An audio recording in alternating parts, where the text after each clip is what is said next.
우리에게 주시는 하나님 말씀은 예레미야애가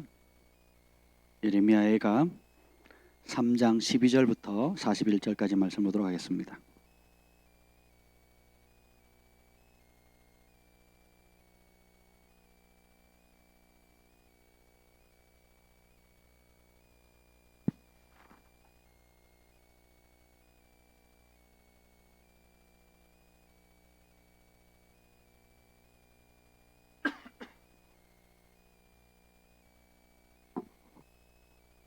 예레미야애가입니다. 구약 1147페이지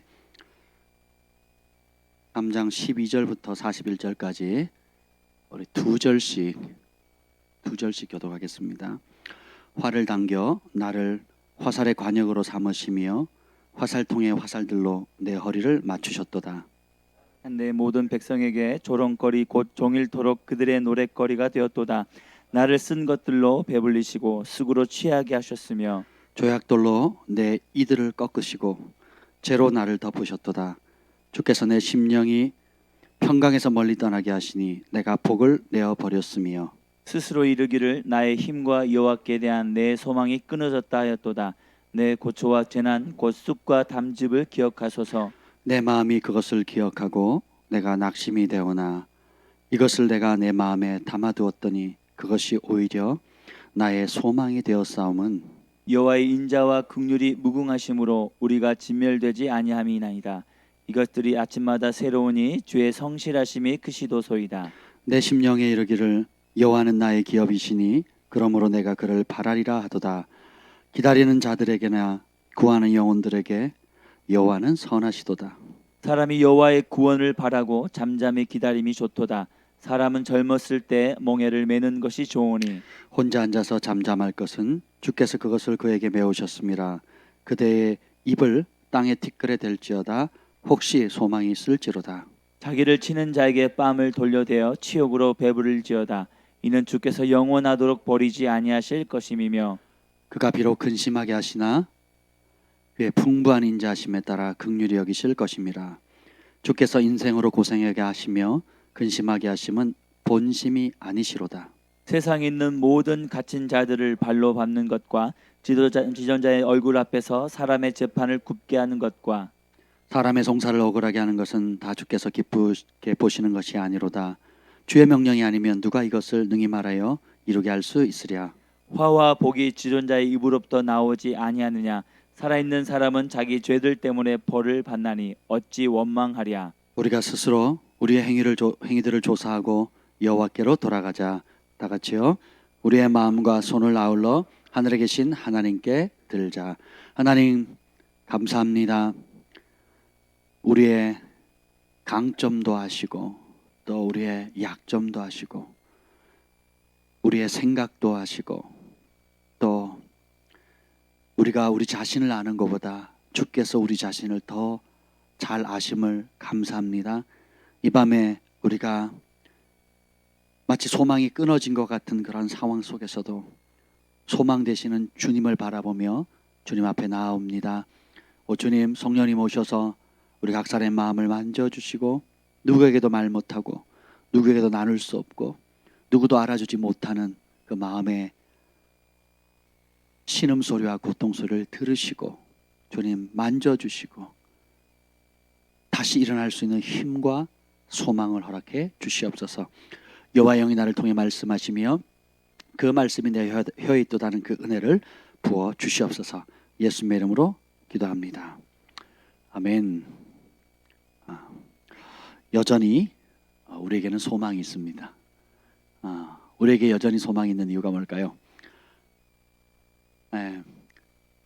세상에 많은 좋은 것들이 있는데 별로 우리가 중요하게 생각하지 않는데 그게 없으면 와르르 무너지는 경우가 있어요. 별로 나한텐 필요 없을 것 같은 단어인데 사실은 그 단어의 무게를 우리가 모르고 가볍게 취급하며 살아가는 게 있습니다. 많은 사람들이 지금 뉴스를 틀면 슬픈 이야기, 분노케 하는 이야기, 정말 요즘도 일어나 싶을 정도로 그런 이야기들로 가득 차 있잖아요. 점점점 이게 많아지는 게 아니고 10년 전에도 그랬고요. 20년 전에도 그랬고요. 50년 전에도 그랬고요. 500년 전에도 그랬어요. 성경은 뭐라고 얘기하냐면 지혜자의 지혜가 쓸모가 없고 오히려 두려움으로 바뀌어지는 이유가 너희가 나의 말을 버렸기 때문이다 라고 하시거든요. 사람은 하나님의 말씀으로 살도록 되어져 있어요. 그 말씀 안에 있으면 우리가 하나님께서 원래 창조하신 목적대로야 아름다운 것을 누리지만 그 말씀을 저버리면, 그 말씀을 버리거나 그 말씀 바깥으로 나가거나 그 말씀을 무시하게 되면 그것이 고통입니다. 말씀을 떠나도 달게 느껴지는 많은 것들이 있어요. 말씀을 버리고도 땅의 복을 받고 하나님 말씀을 저버리고도 떠나서도 내가 원하는 것을 누릴 수 있습니다. 근데 그것은 마치 모든 중독성이 있는 게임이나 마약이나 그런 우리 몸을 해하는 것과 같이 처음엔 달지만 나중엔 돌이킬 수 없는 고통을 주고 그대로 방치하면 죽음에 이르고 영원한 지옥 형벌에까지 이끌어가는 원수마귀의 쥐업 열매죠. 그렇지 않습니까? 그래서 오늘 이 예레미야 애가의 상황은 이스라엘 역사상 가운데 가장 어두운 시기예요. 그러니까 722년에 BC, 예수님 오기 전 722년에 북이스라엘, 그러니까 사마리아 성을 수도로 한 북이스라엘이 아수르에서 완전히 초토화됩니다. 그리고 거기 있는 백성들은 전 세계로 뿔뿔이 다 흩어져 버려요. 포로로 잡혀갑니다. 그리고 얼마 후 586년도에는 바벨론 제국에서 남유다, 다윗의 왕가되는 남유다도 전 세계로 뿔뿔이 흩어지게 됩니다. 바벨론으로 잡혀가요. 그때 있던 왕은 시드기야는 눈이 뽑히기 전에 자기가 보는 앞에서 자기들의 자식들, 왕자들을 다 죽여버립니다. 바벨론 왕이. 그걸 아버지 앞에서 자식을 죽이는데 아무 말 못하는 거예요. 그걸 다 보게 한 다음에 눈을 뽑아버리는 거예요. 양쪽 눈을. 그리고는 쇠사슬을 묶어서 바벨론까지 끌고 갑니다. 예루살렘에서 바벨론까지 가까운 거리가 아닙니다. 굉장히 수개월이 걸려야 갈 수 있는 거리거든요. 근데 그걸 눈이 뽑힌 채 쇠사슬이 묶여서 끌고 가다가 거기서 죽여버립니다. 전 세계의 수치거리와 조롱거리로 삼아버리는 거예요. 근데 이게 이 남유다가 흩어지는 과정이 한 번에 그 바벨론으로 잡혀가는 게 아니라 1차, 2차, 3차, 4차에 걸쳐가지고 나누어서 잡혀가는 거예요. 왜냐하면 그 바벨론 제국이 몇 번의 기회를 주는데 예레미야는 계속 바벨론에게 항복하면 내가 너에게 생명의 길과 사망의 길을 주겠다. 그 생명의 길이 뭐냐? 바벨론이 쳐오는데 항복해라. 그럼 살 수 있다. 그럼 사망의 길은 뭐냐? 싸워서 여기서 저항하거나 애굽을 의지하는 거다. 그 바벨론 그 당시에 제일 큰 강대국이 애굽이었거든요. 그러니까 애굽을 의지하는 것, 혹은 여기서 적이 쳐들어오는데 싸우는 거, 이 싸우는 게 사망의 길이다. 그럼 어떻게 해야 되느냐? 항복하고 바벨론 포로로 잡혀가라. 여러분 한번 생각해 보세요. 지금 북한하고 남한이 싸워요. 주님, 제가 예언자입니다. 선지자입니다. 살 길을, 생명의 길과 사망의 길이 있다. 어떻게 하면 사는데요? 어떻게 하냐고? 북한에게 항복해라. 그리고 순순히 잡혀가라. 거기서 거기 노예 생활해라. 그게 살 길이다. 그럼 여러분들이 아유 우리 목사님 훌륭하시다 이러시겠냐고요. 예레미야가 그 일을 당하는데 무려 41년간 그 일을 당합니다. 왕조가 계속 바뀔 때마다 동일한 예언을 계속 하는데, 그러니까 사람들이 어떻게 해요? 그 깊은 구덩이 속에다 집어 던져버리고 이제 죽이려고 하죠. 왕도 막 뚜껑이 열리는 거죠. 지금 보세요. 적이 쳐들어오는데, 한 번도 맛보지 않은 적들이 쳐들어오는데 힘을 내서 애국심을 발휘해가지고 어떻게든 힘을 모아서 싸우자, 이래야 영웅 아닙니까? 근데 싸우자가 아니라 어떻게 해요?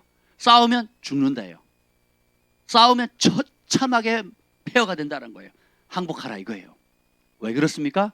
이것이 하루아침에 이루어진 사건이 아니라 그 아버지의 세대, 할아버지의 세대, 증조부, 고조부의 세대일까지 지속적으로 선자들이 회개해라, 회개해라, 회개해라, 하나님께로 돌아오라라고 말을 했지만 그 말을 들어야 안 들어요?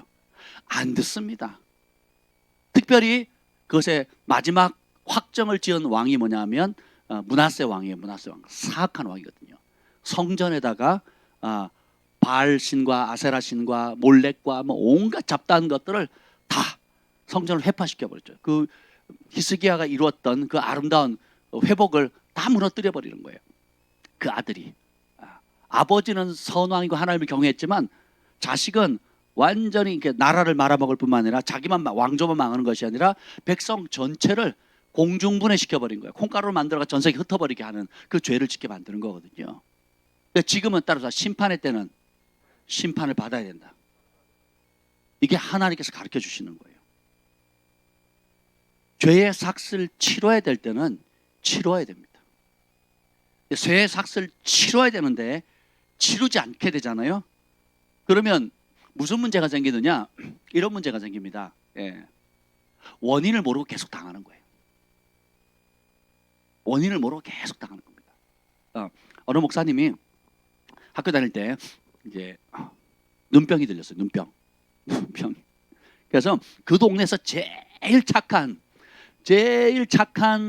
한의사한테 갔어요. 그래서 6개월을 치료를 받는데 안 낫는 거예요. 그래서 늘 안대를 하고 학교를 다녀야 되는 거예요. 고등학교를. 그래서 안 되겠다 싶어가지고 아버님이 이제 따라서 덜 착한 한의사를 찾아갔어요. 어떻게 됐게요? 3일 만에 나왔어요. 그 동네에서 제일 착하기로 소문난, 친절하기로 소문난 의사한테 갔는데 6개월 동안 한의사한테 치료를 받았는데 안 낫고 그대로 온 거예요. 근데 아버지가 그 착한 의사 말고 또 다른 의사, 한의사 좀 알아보자 해서 수소문해서 알아서 갔는데 그분보다는 안 친절해요. 또 그리고 더 인격적으로 훌륭하지도 않아요. 근데 그 새롭게 만난 한의사는 3일 만에 깨끗이 낫게 만들어 버렸습니다. 따라합시다. 진리가 감정보다 확실하다. 이 예레미야 시대 때의 상황이 무엇이냐? 평강이 없는데 평강하다라고 제사장과 선지자들이 백성들이 죄를 짓고 하나님을 떠나서 이것이 속이 막 부패되고 썩고 하나님의 진노를 쌓다 하다가 마치 그 예전에 성수대교 무너졌죠. 또 무슨 아파트 무슨 삼풍백화점 자, 삼풍백화점 무너진 그 앞쪽에 있는 교회를 제가 다녔거든요. 물론 그 이유지만 그 삼풍백화점 무너질 때에서 구출된 분들이 저희 교회 나오셨거든요. 무너질 줄 알았을까 몰랐을까요? 몰랐죠. 약간의 징조는 있었죠. 징조는 있었는데 뭐 설마라고 했단 말이죠. 쌓다 이제는 어떻게 해야 돼요? 무너지기 직전이면 어떻게 해야 되겠어요? 무너진다고 얘기해야 돼요? 안 무너진다. 괜찮다. 여기서 더 쇼핑해라. 수익을 더 내라. 그 상가에 손님들 많이 오니까 오늘이라도 조금이라도 더 매출을 올려라. 그럼 부자 될 거다. 지금 어느 말을 듣고 싶은 거예요, 지금? 개인도 그렇고 삼풍백화점 성수대교도 그렇고요. 그리고 한 나라도 마찬가지예요. 하나님의 법을 떠나서 하나님의 진노가 쌓여서 이제는 더 이상 버틸 수 없는 거예요. 우리가 주일마다 신명기 28장 축복과 저주를 선포하잖아요. 여호와를 경외하고 즐겨 순종하면 들어가도 복 나가도 복 복복복복복복. 그래서 복집이 많아요. 그 바닷가에 가면 복을 받아요. 근데 불순종하면 어떻게 돼요? 들어가도 저주 나가도 저주? 이게 뭐야? 너 저주 받아라. 영원히 저주 받아라. 이게 아니에요. 하나님 말씀에 불순종했을 때 그런 저주가 임한다는 이유가 뭐예요? 네가 고통받는 원인이 그거다라는 걸 알려주는 거예요. 가난, 질병, 자녀 문제, 또 기타 여러 가지 많은 문제들이 막 손대는 일마다 안 되죠. 문제되는 것마다 뭘 하는 것마다 안 되잖아요. 고통스럽잖아요. 아침이 되면 언제 저녁이 되나, 저녁이 되면 언제 아침이 되나 하고 이 고통, 이 말할 수 없는 그 고통이 무슨 짓을 해야 안 되나. 의사를 찾아가도 안 되고 상담을 받아도 안 되고 내가 머리를 굴려도 안 되고 밤새 전략을 짜도 안 되는 이유가 뭐예요? 그러셨죠? 결혼 몇 년 차세요? 22년. 22년 가운데 행복한 연수가 최근이죠. 생각해 보세요. 내가 좋다고 죽자고 쫓아다니면서 어렵게 결혼을 했는데 그때부터 지옥인 거예요. 근데 그 지옥이 점점 심해지는 거예요. 지옥의 형벌이 점점 왜 이러지? 왜 이러지? 왜 이러지? 나는 열심히 살자고 행복하자고 저 한 사람 행복하게 해주리라고 결단하고 했는데 내가 일을 버리면 버릴수록 집사람 뭐라 그래요? 제발 일 좀 저리지 말라고, 가만히 좀 있으라고. 이 현상이 생기는 이유가요, 사람이 아무리 지혜로워도 하나님의 말씀을 버리는 것 자체가 고통이거든요. 하나님 말씀 바깥에서 수많은 노력을 한 거예요. 아무 소용이 없는 거죠. 우리 한번 봅시다. 예레미야 8장을 한번 보겠습니다. 예레미야 8장.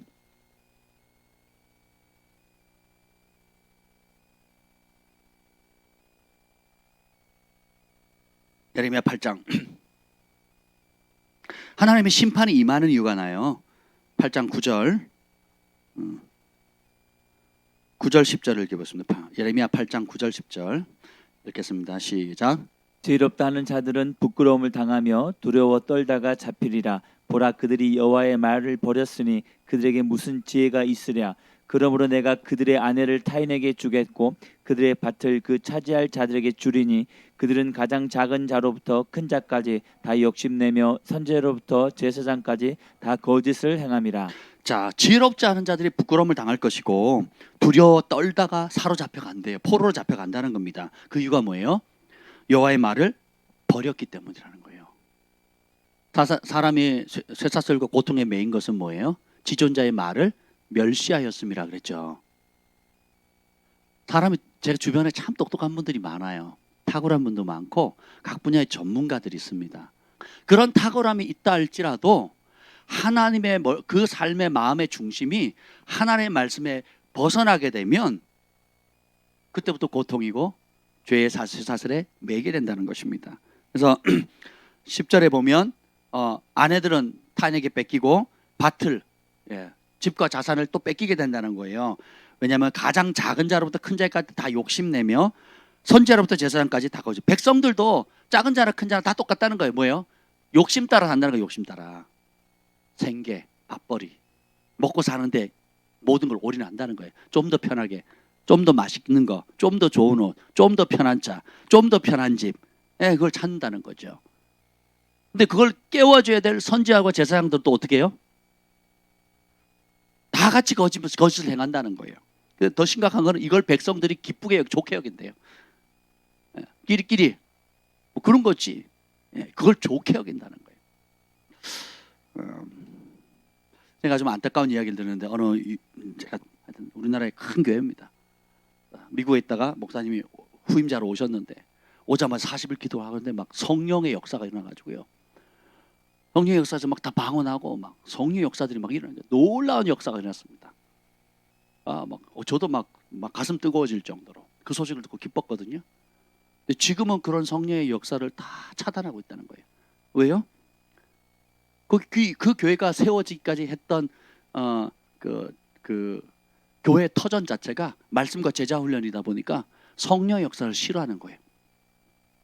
그래서 처음에는 목사님 방언으로 찬양도 하고 막 영적인 것들을 막 풀어내셨는데, 그리고 영적인 얘기를 많이 하셨는데 당회와 장로들과 중직자들이 반대하니까, 들고 일어나니까 서서히 밀리기 시작하다는, 지금 아예 그 얘기를 안 하는 거예요. 방언기도도 못하게 하고 영적인 사역을 못하게 하는 거예요. 성령의 역사를 말하긴 하지만 성령의 충만함이나 또 성령의 은사들을 표현하지 못하도록 제한해버리는 거죠. 가지고 시들시들해져 가는 겁니다. 굉장히 어려움을 당하고 있는 거거든요. 안팎으로. 그러니까 교회가 편리함을 추구하고 또 욕심과 이익을 추구하는 걸로 바뀌어 변질되어지는 순간 성령님은 떠납니다. 그러니까 마치 모세에게 하나님께서 적각 꾸리는 땅 가라, 내 천사 보낼 테니까 가라, 주겠다 약속했으니까 나는 못 간다, 안 간다, 이렇게 얘기를 하시거든요. 하나님이 안 가시는다, 얼쑤 좋다고 가요. 왜요? 적각 꿀이 흐르거든요. 더 이상 떠돌아다니지 않아도 되고, 더 이상 종살이 하지 않아도 되고, 내 땅이 주어져 있고, 그리고 씨를 뿌리면 사과나무 하나에 사과가 몇 개 열립니까? 어마무시하게 열리잖아요. 벼를 심어도, 작물을 심으면 유목하는 사람은 풀을 한 곳에서 오래 소양 가축이 못 뜯어 먹잖아요. 그러니까 계속 이동하는, 다 뜯어먹으면 그 다음에 또 못 오니까 적당히 먹고 움직여야 되잖아요. 그러니까 늘 찾아다녀야 되는데, 이 가나안 땅은 적과 꿀이 흐르는 땅은 그곳에 심으면 어떻게 돼요? 30배, 60배, 100배의 결실하는 땅이에요. 그리고 움직일 필요도 없고, 그러니까 이전에 종살이 하던 거, 40년 동안 방황하던 삶을 끝내고 어떻게 해요? 정말 안정된 삶을 살 수 있도록 내 약속해 주니까 주겠다. 가라 그러거든요. 근데 나는 안 가. 내 종 천사를 보낼 거다. 그랬더니 백성들은 개념도 없고 모세는 어떻게 합니까? 그럼 저도 안 갑니다. 이래야 되는데 오늘날 교회가 주님이 내가 약속했으니까 복은 주겠다. 이 땅에 복은 주겠다. 근데 나는 나의 임재는 그곳에 없을 것이다. 내가 너와 함께하지 않을 것이다. 왜요? 너희가 작은 자나 큰 자나 다 욕심을 사랑하고 작은 자나 큰 자나 심지어 영적 지도자까지 내 말을 버렸다는 거예요. 그래서 평강이 없는데 11절 읽어봅시다. 11절 시작. 그들이 딸 내 백성의 상처를 가볍게 여기면서 말하기를 평강하다 평강하다 하나 평강이 없도다. 지금 그 위에 왕조들로부터 조상들까지 이스라엘 남유다의 그 북이스라엘 이미 망해버렸고 망하는 걸 봤잖아요. 그죠? 그리고 그 망하게 한 나라가 이제는 바로 국경지대에 있는 거예요. 망하게 한 나라가 국경을 맞대고 있는 그런 심각한 상황임에도 불구하고 회개하라 회개하라 회개하라. 그리고 몰렉신과 그 바알과 세란과 온갖 죄악들을 짓는데도 지도자들은 뭐랍니까? 백성들의 상처를 가볍게 여긴다는 괜찮다 괜찮다 그러는 거예요. 그래서 평안하다 평안 샬롬 샬롬 이런 겁니다. 샬롬 샬롬. 예, 안녕하세요. 그래서 안녕합니다.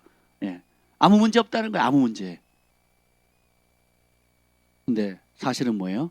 진짜 평강한 거예요, 안 한 거예요? 안 한 거죠. 제가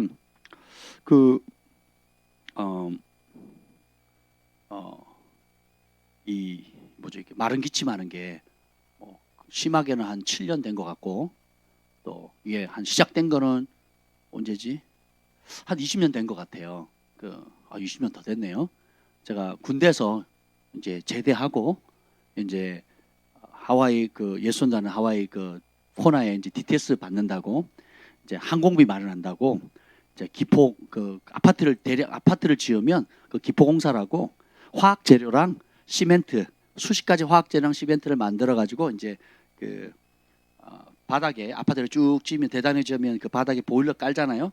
그럼 그 위에다가 시멘트나 뭐 화학 재료를 넣어 가지고 이렇게 섞어서 액체로 해 가지고 이렇게 깔면 그게 굳으면 바닥 지금 여러분 밟는 바닥이 되는 겁니다. 그걸 2달 동안 했거든요. 그러니까 하루에 시멘트를 1000포씩 깠어요. 여름에. 그 미세먼지 있잖아요. 그 1000포씩 까고 거기다가 온갖 몸에 안 유해한 화학 재료를 다 넣어서 하는데 그 먼지가 장난이 아니거든요. 그래서 저는 이제 콜라 한 잔도 제대로 못 마셨는데 이제 그때 막 1.5리터를 한 번에 마셨어요. 사이다도 마시고. 그래도 갈증이 안 가시더라고요. 그때는 그게 그렇게 해로운지 몰랐어요. 뭐 두려운 게 없었죠. 예. 그래도 돈 벌라고 이제 항공비 마련한다고 이제 그랬는데 그때 한번 데미지를 입었고 그다음에 교회 건축할 때에 이제 지을 동안에 이제 임시 처소로 옆에 아파트 새로 지은 곳의 지하였어요. 거기에 이제 교회 목회자들 그 사역실을 만들었는데 거기 한번 들어갔다 하면 코가 새까매지는 거예요. 처음 지었으니까. 그리고 거기도 온갖 화학. 그때 이제 본격적으로 심해졌어요. 기침이 6개월 안 멈더라고요. 저만 그런 게 아니라 다른 그 부교육자들 썼던 분들이 전부 다 막 그랬었거든요. 그래서 제가 이걸 하려고 지금 그래서 제가 이제 차가운 물을 안 먹은 지가 뭐 한 7년, 10년 가까이 되고 아이스크림 지금도 안 먹잖아요, 잘. 정말 상태 좋을 때 아이스크림 제가 먹거든요. 거의 안 먹습니다. 지금도 찬 걸 잘 안 먹거든요. 뭐 생강차 열심히 먹고 있습니다. 그래 좋을 때도 있다가 안 좋을 때도 있다가 뭐 계절 바뀌면 막 이제 어김없이 콧물에다가 막 이렇게 나왔죠. 그래서 아무리 뭘 해도 잘 안 되더라고요. 네, 근데 이제 제가 아는 목사님이 팔체지라는 좋은 곳이 있다. 그래서 본인이 다이어트를 안 하고 운동도 안 하고 20몇 킬로를 뺐대요. 제가 4년 전에 뵀을 때랑 지금 뵀을 때 몸이 완전히 달라진 거예요. 그래서 무슨 운동을 하시냐? 운동 안 한대요. 그냥 자기 체질을 알아가지고 그래서 그 음식만 가려서 먹었대. 체질에 맞는 음식만 먹었는데 25kg인가 뭐 빠져가지고 아주 몸이 좋습니다. 몸도 가볍고. 그래서 주변에 목사님 사모님도 소개했는데 전부 다 효과를 봤다는 거예요. 그 저보고 가래요. 그래서 제가 갔죠. 이제 가가지고 뭐 다른 데 뭐 특별히 아픈 데가 없으니까 기침이 이렇게 좀 오래 갑니다. 그랬더니 뭐 그거부터 합시다. 예. 그러더니 뭐 진단 같지도 않은 진단을 하더라고요. 누우래요. 그래서 이쪽 배가 한번 잡고 이쪽 배가 한번 잡고 보더니 침도 뭐 상처도 안 나는 자국도 안 나는 침 있죠. 투둑투둑 뭐 몇 대 뚝 놓더니 가래요. 12,000원 내래요. 그래서 그래서 한 번 맞았거든요. 한 번 맞고, 예, 그리고 이제 음식 가리라고 해서 이틀을 음식을 가렸어요. 이틀을. 그때 기침이 반으로 확 줄어버리더라고요. 이상하다. 그래서 일주일을 음식을 가렸는데 콧물이 안 나요. 그리고 2주 지나니까 2주도 안 갔죠. 한 열흘쯤 지나니까 기침 안 하잖아요. 할렐루야. 그죠? 그래서 제가 계속 음식을 가리고 있는데 가끔 뿌리칠 수 없는 유혹들이 와요. 저는 해산물 먹으면 안 된대요. 해군 먹으면 안 된대, 해군. 해군을 먹고 싶다 그러면 이제 민물고기는 가능하대요. 민물고기는 괜찮은데 추어탕 이런 건 괜찮은데 해군은 무조건 안 된대요. 이분은 해군만 드셔야 된대. 바뀌었어요, 완전히. 저분은 육군만 드셨거든요. 저는 이제 육군만 먹어야 된대요. 그래가지고 열심히 지금 소고기 먹고 있습니다. 소고기. 네, 소고기. 돼지고기는 세모. 소고기 무조건 먹어야 된대요. 네, 그리고 뿌리 음식 먹어야 된다 그러고. 그래가지고 열심히 먹었는데, 어휴, 2주 만에 깨끗이 나았습니다. 2주 만에. 할렐루야. 제가 무슨 얘기를 하려고 하냐? 그 한의원 소개해드리려고 한 게 아니고, 그분을 팔자질 만드신 분이 크리스찬이에요. 크리스찬. 이제 연배가 이제 그래서 신앙인이신데 뭘 말씀드리고 오냐면 아무리 의사가 착하고 환자를 사랑하고 그리고 정말 저들을 고치고자 하는 마음이 있다 할지라도 바르게 진단을 할 능력이 없으면 그 수고가 반감되거나 헛되거나 오히려 그런 수고가 시간, 그다음에 재정, 심지어 건강까지도 더 악화시킬 때. 그래서 의료사고라는 단어를 많이 쓰잖아요. 암이 아닌데 암이라고 진단을 하거나, 예. 그리고 뭐 별것도 아닌 두통인데 그게 뭐 뇌에 뭐 종양이 생겼다고 뭐 얘기를 한다거나, 그리고 막 수술대 올라서 배를 갈랐는데 아무것도 없어가지고 막 다른 사람 암을 막 가져가서 전이시켜가지고 뭐 그래서 막 죽게 만들고 이런 의료사고도 뉴스에 나오잖아요. 제 뉴스 최근에도 봤거든요. 예. 그러니까 이게 뭐예요? 진단의 힘이에요. 진단의 힘. 근데 진단을 제대로 하고 그래서 병원비도 안 들였어요. 한 번 가면 10,000원이, 두 번째부터 10,000원이거든요. 가서 일주일에 2번씩 오래 목사님 그거부터 잡읍시다. 그래가지고 제가 처음 갔는데 이제 처음 갔잖아요. 이게 무슨 효과가 있나 뭐 제가 맨날 대치만 맞았잖아요. 긴 대치 막 이따만한 거. 그리고 맞고 막 한번 맞고 나서 알아가고 막 누르고 막 뭐 교회도 오기 어려울 정도로 막 명현 현상 그래가지고. 근데 거기는 그때는 그냥 친가집단 침 맞고 3일 뒤에 다시 갔더니 많이 좋아지셨죠? 그러더라고요. 그 제가 속으로 뭘 해주지도 않고 좋아졌대. 제가 그렇게 생각했거든요. 많이 좋아지셨죠? 하는데 속으로 아니 뭘 해준 것도 없으면서 뭘 좋아졌냐고 묻지? 어떻게 저렇게 확신 있게 얘기를 하지? 라고 이제 생각하는 순간 보니까 제가 진짜 저도 모르는 사이에 기침이 반으로 줄어버린 거예요. 두 번째 갔을 때는 거의 멈춰버렸거든요. 장기쯤 살짝 할 정도. 그리고 한 2주 다니니까 아예 없어졌어요. 그리고 지금 새벽 예배 나오면 맨날 단상에 쓰레기통 놓는다고 우리 김 목사님이 힘들어하거든요. 본인은 콧물을 안 흘리니까. 근데 저는 이제 새벽에 콧물을 많이 흘리니까 이거를 놔야 이거 여기에 계속 놓을 수가 없잖아요. 그래서 놨단 말이죠. 이제 이게 필요가 없어지게 된 거예요. 할렐루야. 기쁘지 않습니까? 이게 사람의 몸도 그렇고 몸도 바르게 진단하면 그 10년, 20년 쓰잘데없는 고생한 거 아니겠습니까? 그리고 제가 깨달은 게 뭐예요? 내가 제일 좋아하는 해군들, 온갖 회나 생선이나 제일 좋아하고 그리고 먹으면 소화도 잘 되고 또 살도 안 찌고 제일 좋아하는 대부분의 사람들이 건강하다는 등푸른 생선, 뇌에 좋고 머리 좋게 하는 뭐라 그래요? DHL 풍성한 그걸 뭐요? 아멘. 네. 네. DHL. 아멘. 하여튼 DHA 잔뜩 먹었어요. 자라서 지가 제일 좋아하는 것 중에 하나가 좋아하는 음식 1순위가 저는 바다 음식이거든요. 그리고 바닷가 가는 거 좋아하고 낚시하는 거 좋아하고 물속에서 하는 거 좋아하는데 제 몸의 체질로는 어떻게 됩니까? 제일 먹으면 안 되는 거예요. 나는 너무 좋아하는데 내 몸은 제일 싫어하는 거예요. 내 몸을 제일 망가뜨리는 걸 제일 좋아하는 거예요.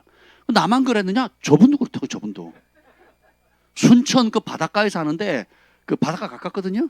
예, 그 광주, 서울시 순천군.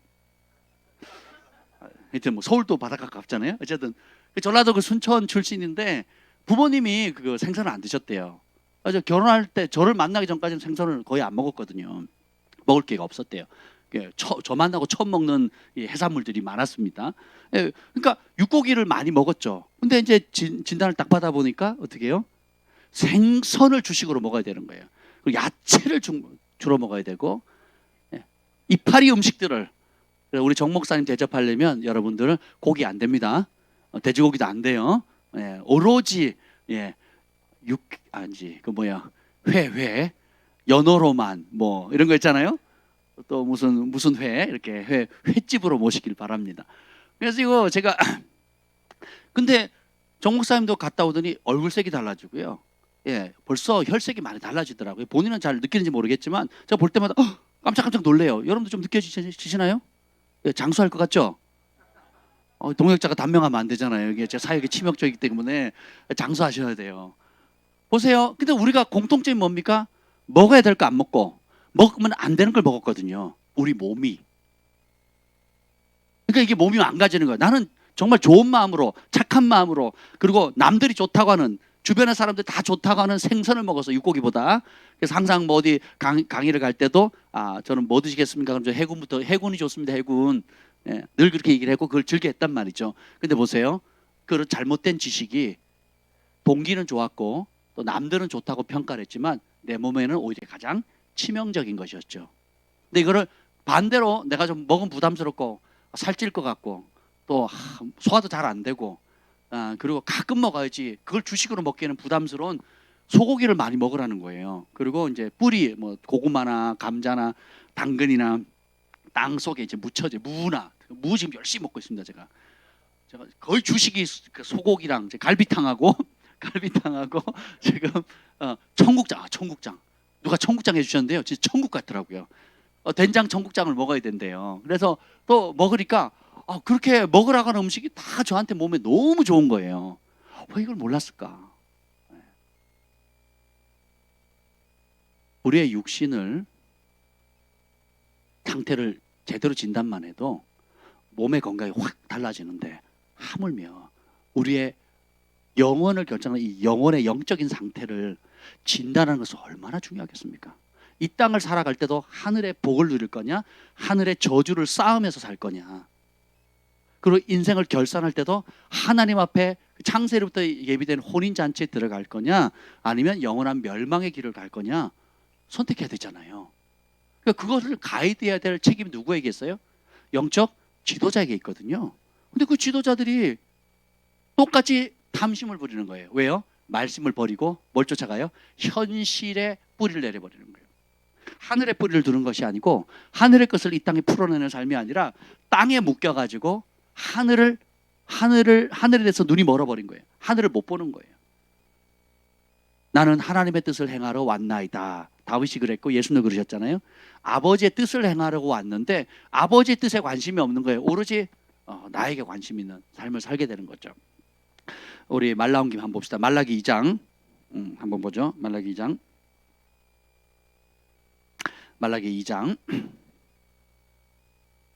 하나님께서 제사장들 레위인들에게 세운 언약이 있어요. 그래서 영적 지도자에게 주는 사명이 있습니다. 6절 읽어요. 말라기 2장 6절이에요. 말라기 2장 6절 읽어봅시다. 시작.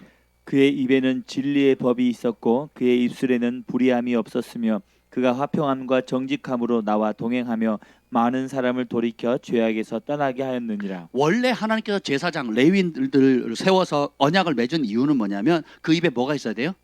진리의 법이 있어야 되고 입술에는 불의가 없어야 되고 화평함과 정직함이 있어야 되거든요. 그것으로 주님과 동행해야 돼요. 네, 이게 원래 목적이에요. 그렇게 하는 이유가 뭐예요? 많은 사람을 돌이켜서 뭐로부터?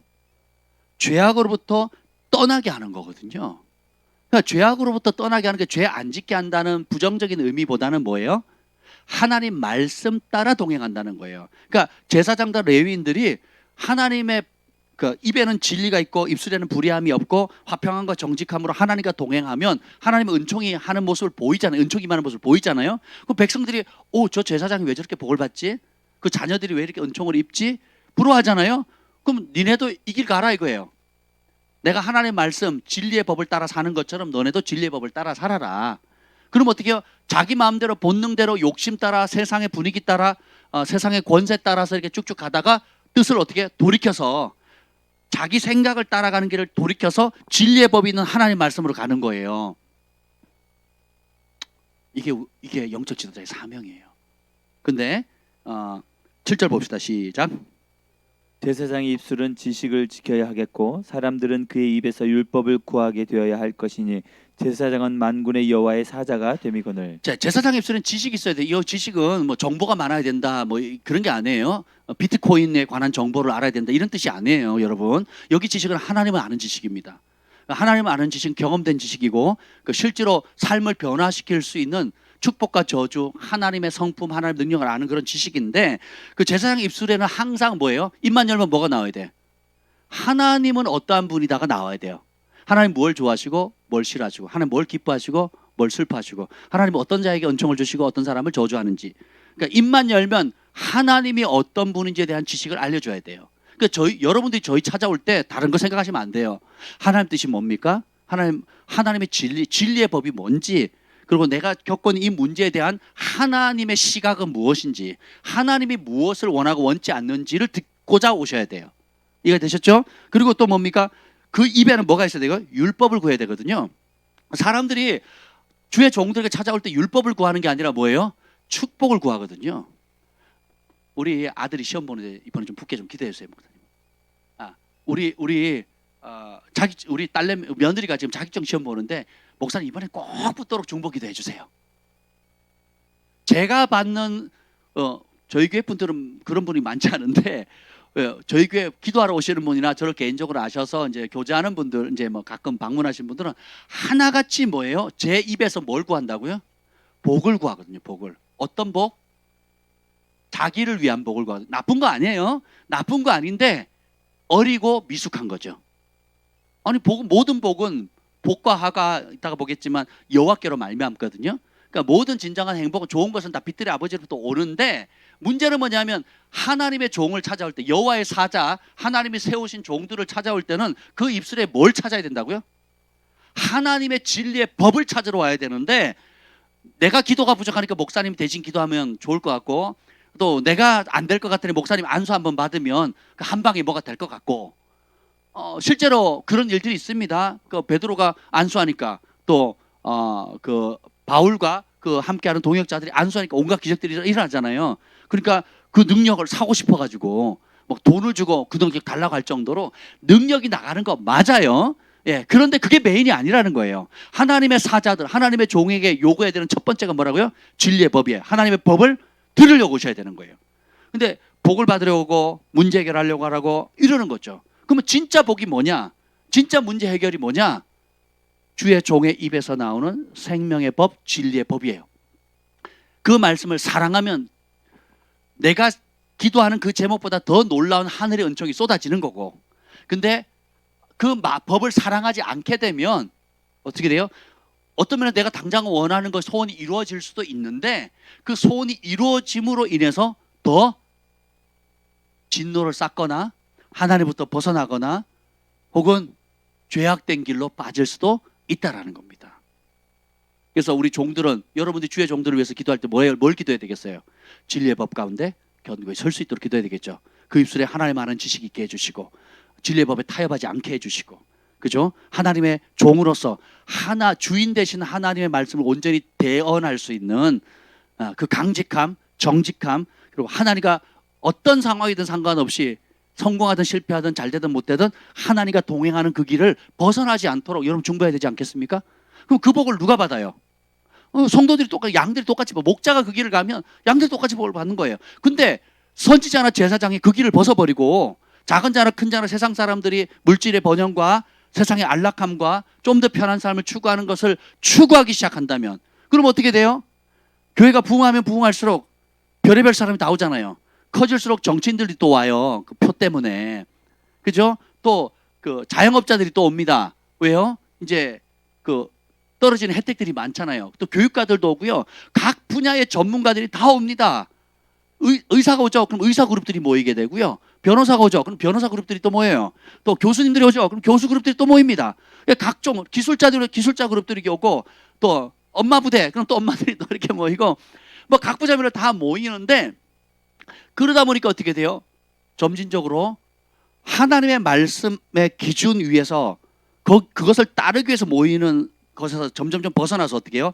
거기에 모이는 사람들을 통해서 얻을 수 있는 유익으로 시선이 바뀌어요. 그리고 영적 지도자는 그들이 주는 혜택의 맛을 딱 보는 순간 어떻게 돼요? 진리의 대가를 지불하기보다는 저 사람들이 잃거나, 혹은 저 사람이 교회를 떠나거나, 혹은 저 사람이 나를 공격하게 되면, 교회를 공격하게 되면, 법조인이 왔는데 교회가 원하는 교회가 법대로 안 한다는 걸 알면, 좋을 때는 좋은데 마음 어려우면 어떻게 하겠어요?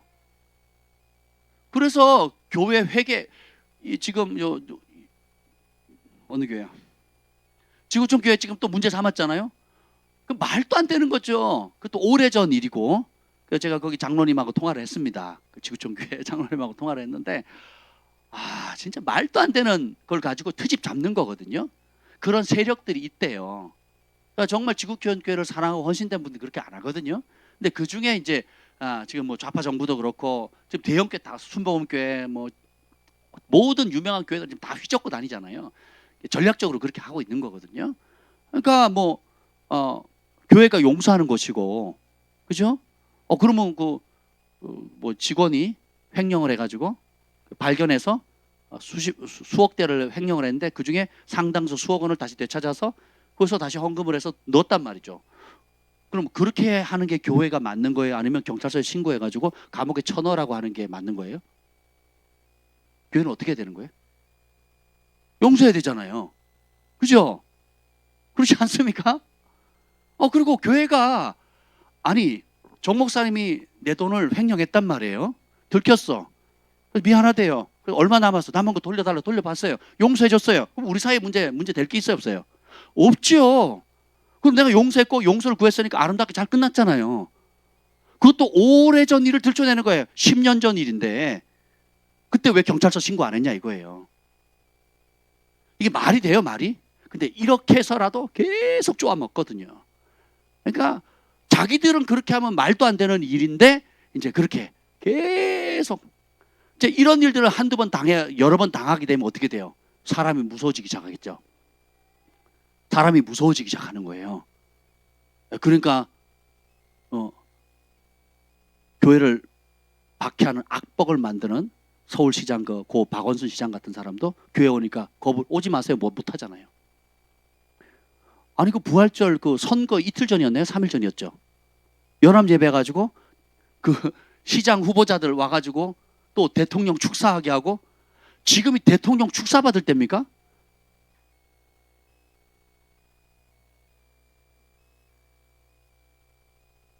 왜 그럴까요?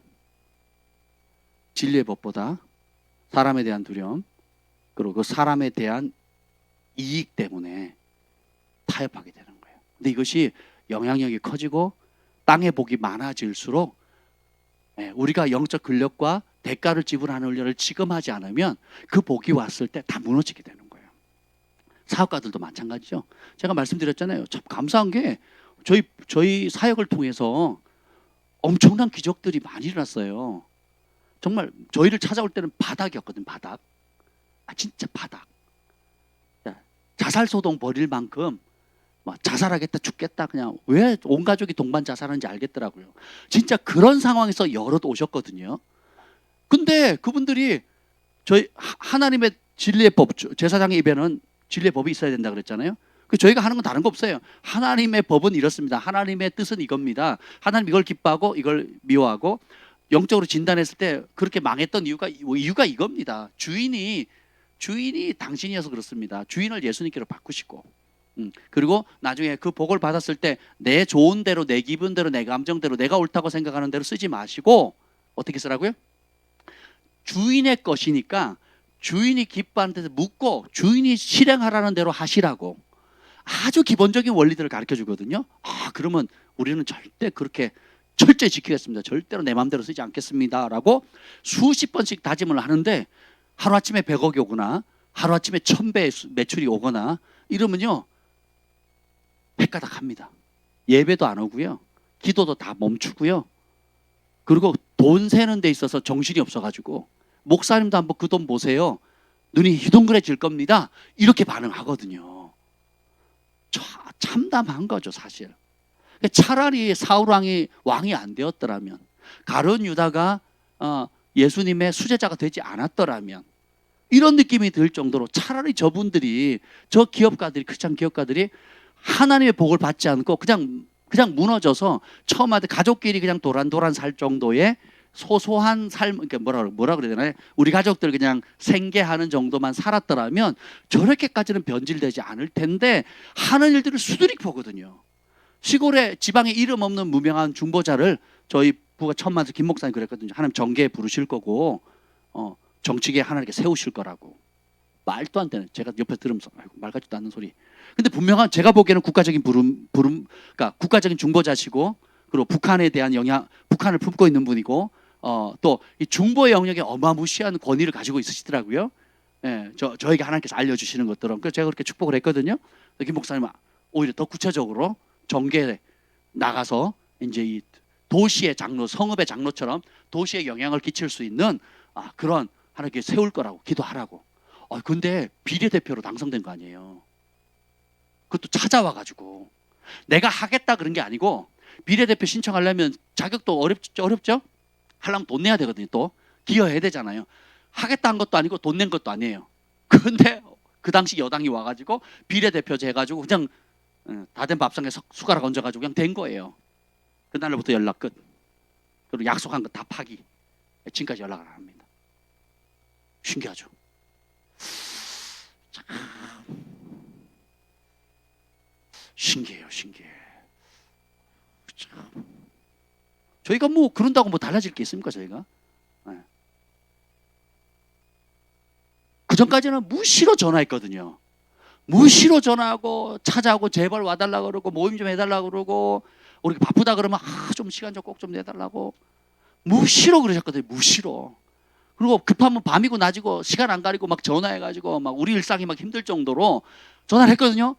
딱 복을 받는 순간 전화기를 우주폰으로 바꾸나 봐요. 시그널이 틀려.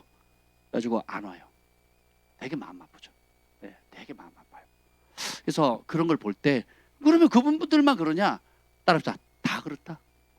다 똑같아요. 다 똑같아요. 저도 마찬가지예요. 그래서 우리가 그 축복을 받을 수 있는 그릇을 언제 준비해야 돼요? 지금 준비하는 거예요. 지금. 네, 이 레위인들의 언약을 이걸 깨버렸어요. 그 레위인의 언약이 뭐냐? 말라기 2장 5절입니다. 2장 5절 시작. 레위와 세운 나의 언약은 생명과 평강의 언약이라. 내가 이것을 그에게 준 것은 그로 경외하게 하려 함이라. 그가 나를 경외하고 내 이름을 두려워하였으며.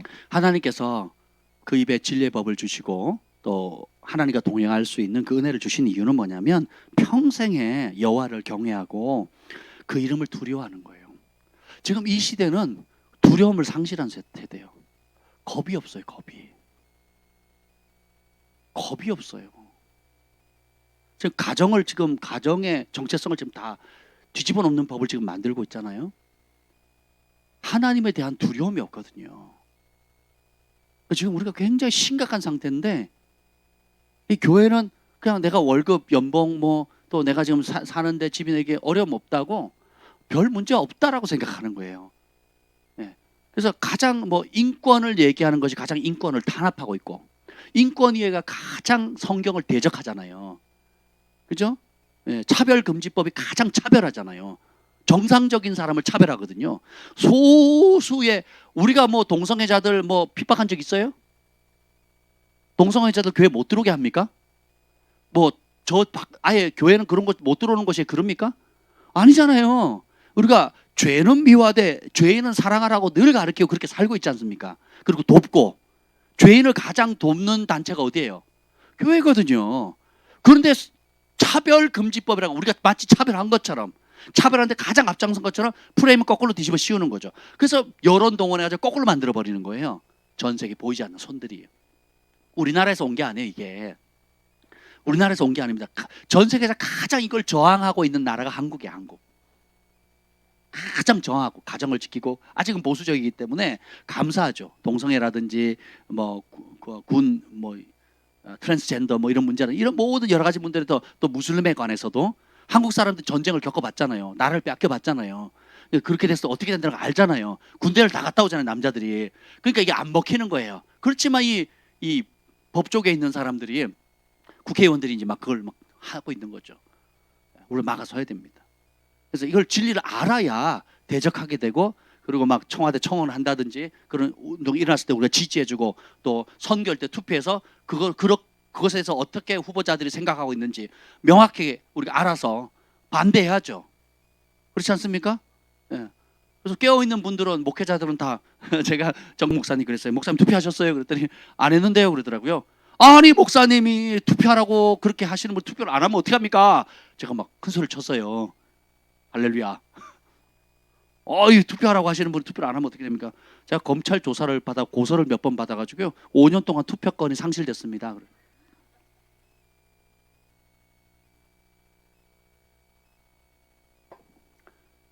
존경스럽더라고요. 몇 년을 투표권을 상실했다는 거예요. 정치 발언했다고. 중국 영주권자는 투표권을 주면서 자국민 국가를 사랑해서 바른 소리하는 주의 종들은 몇 년간 투표권을 상실시켜버리는 거예요. 전 세계 어디도 시민권자가 아닌 영주권자에게 투표권을 부여하는 나라가 없습니다. 중국에서 지금 외국에서 이제 외국인들 가운데 작년에 서울인가 집을 산 게 7,900채인가 샀대요. 전 세계 온 외국인들 그 중에 가장 많이 거의 절반 이상 4천 몇 건의 집을 산 게 다 누군지 아세요? 중국이 중국. 심각 동북 공정하는 거죠. 중국이 잡아먹으려고. 제주도 상당히 넘어갔죠. 또 그뿐만 아니라 무슬림들 와가지고 막 대단히 단지 막 대학 자금 지원해준다, 장학금 준다, 뭐 해준다 하면서 막 만들잖아요. 호시 음식으로 무슬림들을 먹어주겠다 하면서 막 온갖 짓을 다 하잖아요. 또 강원도에 차이나타운 또 만든다. 생쇼를 다 하고 있는데 심각한 거죠. 이것이 우리 신앙생활과 뭔 상관이냐? 우리가 예수 믿고 잘 믿어서 지옥 안 가고 천국 가면 되지. 그런 게 아니라니까요. 구약의 이야기들을 보면 개인이 하나님과의 관계에 하나님을 경외하게 되면 반드시 사회, 입법, 사법, 행정부 모든 관련되어 있는 사회 모든 분야에 빛으로 소금으로 영향을 끼치게 돼 있어요. 천부장, 백부장, 50부장, 10부장을 세웠잖아요. 다 뭐 하는 사람이에요? 재판관들이거든요. 그 재판을 뭘로 하래요? 하나님의 법을 따라 공의를 세우라는 거거든요. 이해가 되시죠? 여러분의 삶의 모든 영역에 있어서 나 혼자만 주님과 그냥 응답받아서 나 큐티할래, 오늘 주님 나에게 짠한 감동 주셨어, 이렇게 살라고 여러분 두신 게 아니에요. 여러분이 있는 비즈니스 영역, 교육 영역, 미디어 영역, 또 가정 영역, 7대 영역의 모든 영역에서 하나님의 법대로 하나님의 통치가 이루어지도록 여러분이 빛과 소금의 역할을 감당하는 겁니다. 아멘. 군대를 가면 군대를 바꾸는 거고, 직장생활하면 사업 문화, 우리 업계의 문화를 바꾸시는 거예요. 그럼 독보적이거든요. 하던 관례가 있어요. 이 바닥에서 하는 관례가 있어요. 그걸 깨라고. 그 틀을 깨라고 하나님께서 거기 두신 거거든요. 근데 그래서 복을 줬는데 그 바닥에 더 쩔어가가지고 그 길로 계속 5년, 10년, 20년, 70년 살아가는 거죠. 그럼 뭐예요? 하나님께서 하나님 뜻을 행하라고 보냈는데 하나님 뜻을 행하는 것이 아니라 내 뜻을 행하는 거예요. 그러니까 대학생들 우리 캠퍼스 가면 친구들 문화가 있죠. 애들 학생회 학생회 문화 전부 다 1차, 2차 학생회, 신학대학 학생회가 1차 회의, 2차 노래방, 3차 술집.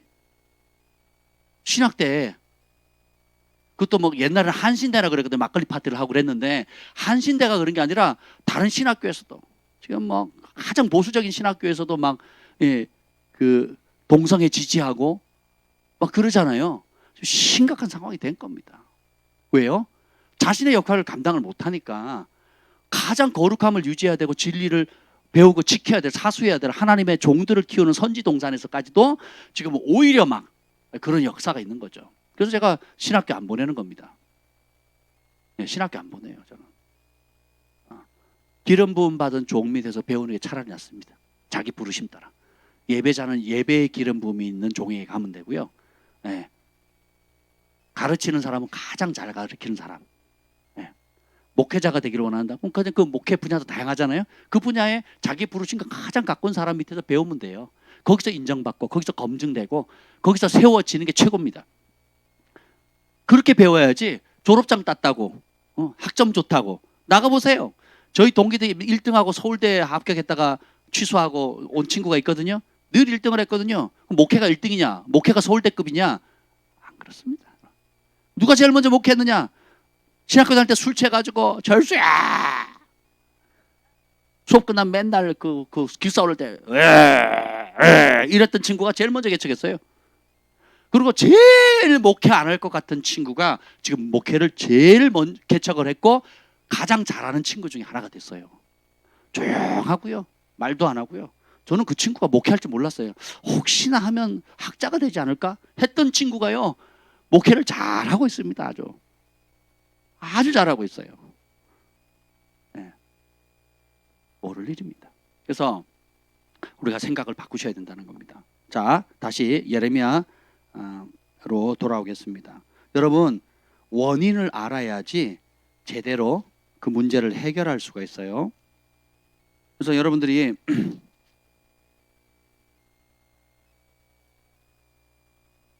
자, 예레미야로 돌아오면 예레미야는 그렇게 41년간 여러 왕조에 거쳐서 온갖 모진 핍박을 겪고 회개하라 돌이키라고 선포했는데 나라는 결국 어떻게 됐어요? 망하게 됐거든요. 그렇게 수고하고 노력하고 울며 중부하며 대가를 지불했는데 말이 41년이지 여러분 분야에 지금 몇 년 일하셨습니까? 아주 어릴 때부터 하셨잖아요. 그죠? 관동현 선생님 몇 년 하셨어요 지금? 20년 하셨죠? 20년 넘었죠? 한 30년 되셨나요? 27년. 그러니까 각 분야에 30년 이상 전문적으로 한 사람이 많지 않을 겁니다. 그러면 이 예레미야는 선지자로서 41년을 달려왔어요. 결과가 뭐예요? 백성들은 다 거역하고 그리고 포로로 1차로 잡혀가고 그래도 회개 안 해요. 2차로 또 잡아갔는데 회개 안 합니다. 3차로 잡았는데 회개 안 해요. 4차에 다 쓸어버려 갔는데도 회개를 해요 안 해요? 안 하거든요. 소망이 있어요 없어요?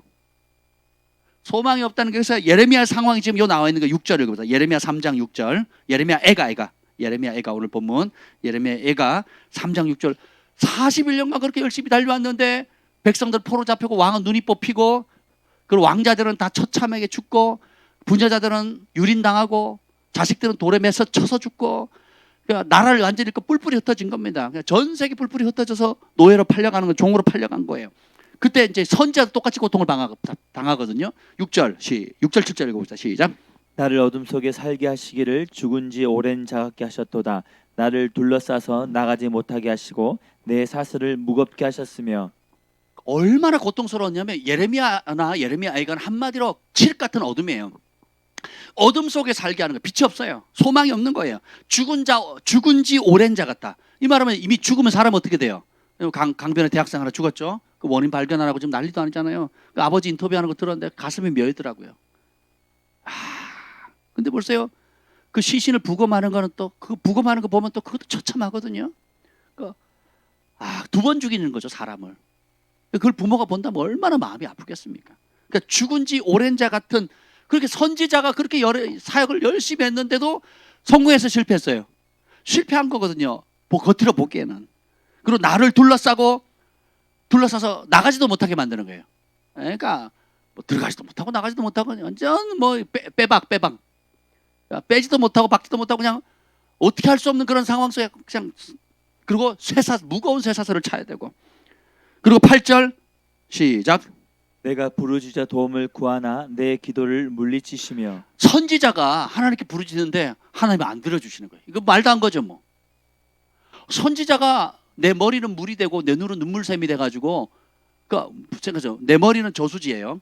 물을 잔뜩 받았어요. 눈은 눈물샘이 돼서 주야로 예레미야 9장 1절에 보면 주야로 울거든요. 뭐를 위해서? 백성들을 살리려고, 영혼 살리려고 그렇게 울었단 말이에요. 근데 하나님 기도를 들어야 안 들어요? 안 들으시네. 하나님의 기도의 응답은 그들이 자유케 되는 게 아니고 바벨론으로 포로로 안 잡혀가서 나라를 굳건하게 지키고 국가를 수호하는 것이 아니라 뭐예요? 하나님 뜻이 뭐예요? 잡혀가는 거예요. 망하는 거예요. 망하는 게 하나님 뜻이라는 거예요. 돌아버리는 거죠. 요나 같으면 성공한다 그래서 성공이 됐거든요. 그러면 인기가 있잖아요. 근데 예레미야는 내용 자체가 망할 거다야. 내용 자체가 심판이다. 하나님의 말씀을 저버렸기 때문에 그 자체가 고통이고 쇠사슬이다. 빨리 방법 없다. 말씀으로 돌아와라. 안 그러면 심판받을 것이다.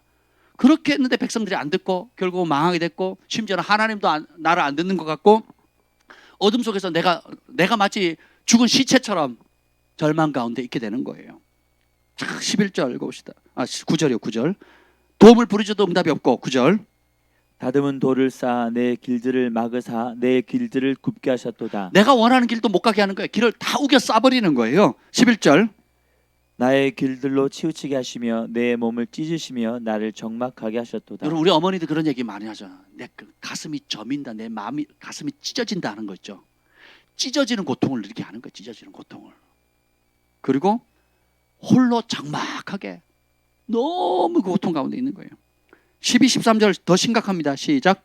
활을 남겨 나를 화살의 관역으로 삼으시며 화살통의 화살들로 내 허리를 맞추셨도다. 여러분들이 지금 화살을 다 가지고 있어요. 몇 발씩 가지고 있는데 관역이 누구예요? 선지자 저예요. 저. 그리고 쏘는 겁니다. 이놈이 쏘면 저놈이 또 쏘고 저놈이 쏘고 저놈이 쏘고 예측하지 못하는 계속 쏘는데 관역은 누구예요? 예레미야 선지자. 예레미야 선지자. 그러니까 찢어지는 아픔이 오는 거죠. 진리를 전하는데 받고 돌이키는 게 아니라 조롱하고 오히려 죽이고 나중에 보면 여기 구덩이에 넣어버리거든요. 53절, 54절에 보면 55절에 보면 심히 깊은 구덩이 속에 넣어서 그 구덩이를 덮어버리고 아니면 구덩이에 집어넣고 거기 위에서 돌을 던져버리는 거예요. 저 어릴 때 그런 장난 했거든요. 예, 야생동물 잡아가지고 구덩이에 넣어가지고 어떻게 해요? 그래서 돌로 이런 장난 했거든요. 안 해보셨어요? 예, 서울 촌 사람들은 그런 거 잘 몰라요. 예, 강원도 태백 시의 사람은 그런 걸 압니다. 고통스럽죠. 근데 마치 그런 조롱거리 15절 시작. 나를 쓴 것들로 배불리시고 쑥으로 취하게 하셨으며 인생이 너무 쓴 거예요. 쓰고 고통스러운 거예요. 더 심각한 거 16절. 조약돌로 내 이들을 꺾으시고 죄로 나를 덮으셨도다. 그 고문할 때도 보면요. 그 영화에 보면 막 벤치 같은 걸로 이를 강제로 부러뜨리잖아요. 그러니까 벤치가 그때 없었잖아요. 그러니까 어떻게 조약돌로 찍어서 부러뜨리는 거예요. 그리고 죄로 덮어버리는 거예요. 선지자의 지금 상황과 민족의 상황이 처참한 거예요. 모든 이스라엘의 근원이었던 하나님의 성전이 무너진 거예요. 성벽도 무너지고 그리고 나라를 다 빼앗겨서 백성들이 단체로 잡혀가는 거예요. 왕은 눈이 뽑히고 왕자들은 다 죽고 그러니까 무거운 쇠사슬에 끌려가지고 각 나라를 남유다에서 바벨론 제국까지 굉장히 멀거든요. 그러니까 수개월에 걸쳐서 벌거벗긴 채로 쇠사슬에 묶여서 깔는데 왕이 앞장서고 고위 관력들, 국회의원들, 참모들, 입법부, 사법부, 행정부의 수장들, 선지자들, 제사장 다 할 것 없이 끌려가죠. 족장들 끌려가죠. 그 위에 아버지들 끌려가지고 아들들 끌려가죠. 딸들 끌려가죠. 수치 가운데 끌려가는 거예요. 가는 나라마다 다 보는 거예요. 아니 저 여호와를 경외하는 하나님을 경외하는 민족 왜 저래? 왜 저래? 왜 저라고 전 세계 열방이 다 쳐다보는 가운데 조롱을 당하는 거거든요. 국가적인 망신을 당하는 거예요. 국가적인 수치. 이게 하나님 뜻이래요. 이해가 됩니까 여러분? 이해가 돼요? 안 되죠. 이 상황에 소망이 생기겠냐고요. 소망이 안 생겨야 정상이죠. 죽을 맛인 거예요. 죽을 맛. 쓴 것을 쑥으로. 그러니까 마치 내가 생리를 돌로 찍어가지고 부러뜨리는 것처럼 야 여러분 저희 아버지 이제 치아가 다 빠지셔가지고 틀니를 하셨거든요. 그 틀니 할 때 한두 개 남은 거를 병원에 가서 마취해가지고 몇 개 뽑아가지고 틀니를 하잖아요. 근데 멀쩡한 생리를 다 찍어가지고 뽑는다고 생각해 보세요. 야 소망 없죠. 네. 그리고 17절 내 마음의 평강이 멀리 떠나게 하시고 내가 복을 내버렸다. 그러니까 마음의 평강이 없는 게 안절부절 불안 초조 걱정 염려 근심 살맛 안 나는 거죠. 살맛. 이게 상황이에요. 그래서 내린 결론 18절 지금 상황 시작. 스스로 이르기를 나의 힘과 여호와께 대한 내 소망이 끊어졌다 하였도다. 살림도 없고 소망도 없어요. 이게 지금 예레미야가 처한 상황이고, 그래서 이 책의 이름이 뭐예요? 예레미야의 애가라 그러거든요. 여기서 끝났으면 성경은 의미가 없겠죠. 처절하게 살 힘도 없고 소망이 다 끊어진 그 상황. 여러분 보세요. 여러분이 하나님 말씀 떠나면 어떻게 되는 줄 아세요? 일단 가난이 옵니다. 관계가 깨져요. 부부 사이의 관계 깨집니다. 부모와 자식, 아버지와 아들, 어머니와 딸 사이 관계가 깨져버려요. 친구 관계 다 깨집니다. 행복할 때는 그냥 다 내 절친한 친구 같은데, 내가 어려움 당하거나 병들거나 돈 없죠? 빌려달라면 안 빌려줍니다. 전화하면 안 받아요. 다. 저도 몇 번 그런 일을 당했는데, 그러니까 죄 때문이거든요. 죄 때문에. 하나님의 말씀을 떠나니까 그런 현상이 생기게 되는 거예요. 그 39절 읽읍시다. 39절. 그 이유가 나와요. 39절 시작. 살아있는 사람은 자기 죄들 때문에 벌을 받나니 어찌 원망하랴. 죄 때문인데 원망은 못하죠. 예. 그래서 소망이 다 끊어져요. 그러니까 여러분이 어그러지는 거, 제가 이 얘기를 꼭 하고 싶어요. 어떤 교회에 참 신실한 부부가, 젊은 부부가 있었는데 유럽으로 유학을 갔습니다. 거기서 정착해서 이제 아이를 낳고 살고 있는데 실화예요. 어느 목사님이 이제 사랑하는 제자인데 유럽으로 가서 영국이었던 것 같아요. 근데 이제 벙커베드라고 2층 침대가 있잖아요. 그 2층 침대. 근데 이 예쁜 딸아이를 낳았는데 이 아이가 커가는데 2층에서 자꾸 뛰어내려 처박는 거예요. 2층에서. 병원에 응급실에 자꾸 가는 거예요. 우리가 뭐 실수로 그럴 수 있잖아요. 뭐 장난치다가 할 수도 있고, 뭐 자다가 뭐 몸을 잘못해가지고 할 수도 있는데, 걔는 전혀 인식을 안 하고 그냥 뛰어내려요. 머리를 쳐박아서 다치는 거예요. 그 병원에 입원하는, 응급실에 여러 번 실려가는 거예요. 그 왜 그런지 몰랐는데 그 영국에서 한국으로 전화를 한 겁니다. 목사님, 막 울면서 얘기하는 거예요. 우리 아이가 이래요. 왜 그러니? 라고 물었더니 뭐라는 줄 아세요? 우리 아이가 장난기가 많아서 그런 게 아니고 부주의해서 그런 게 아니라 희귀병에 걸렸다는 거예요. 그 희귀병이 뭐냐면 고통을 느끼지 못하는 병이래요.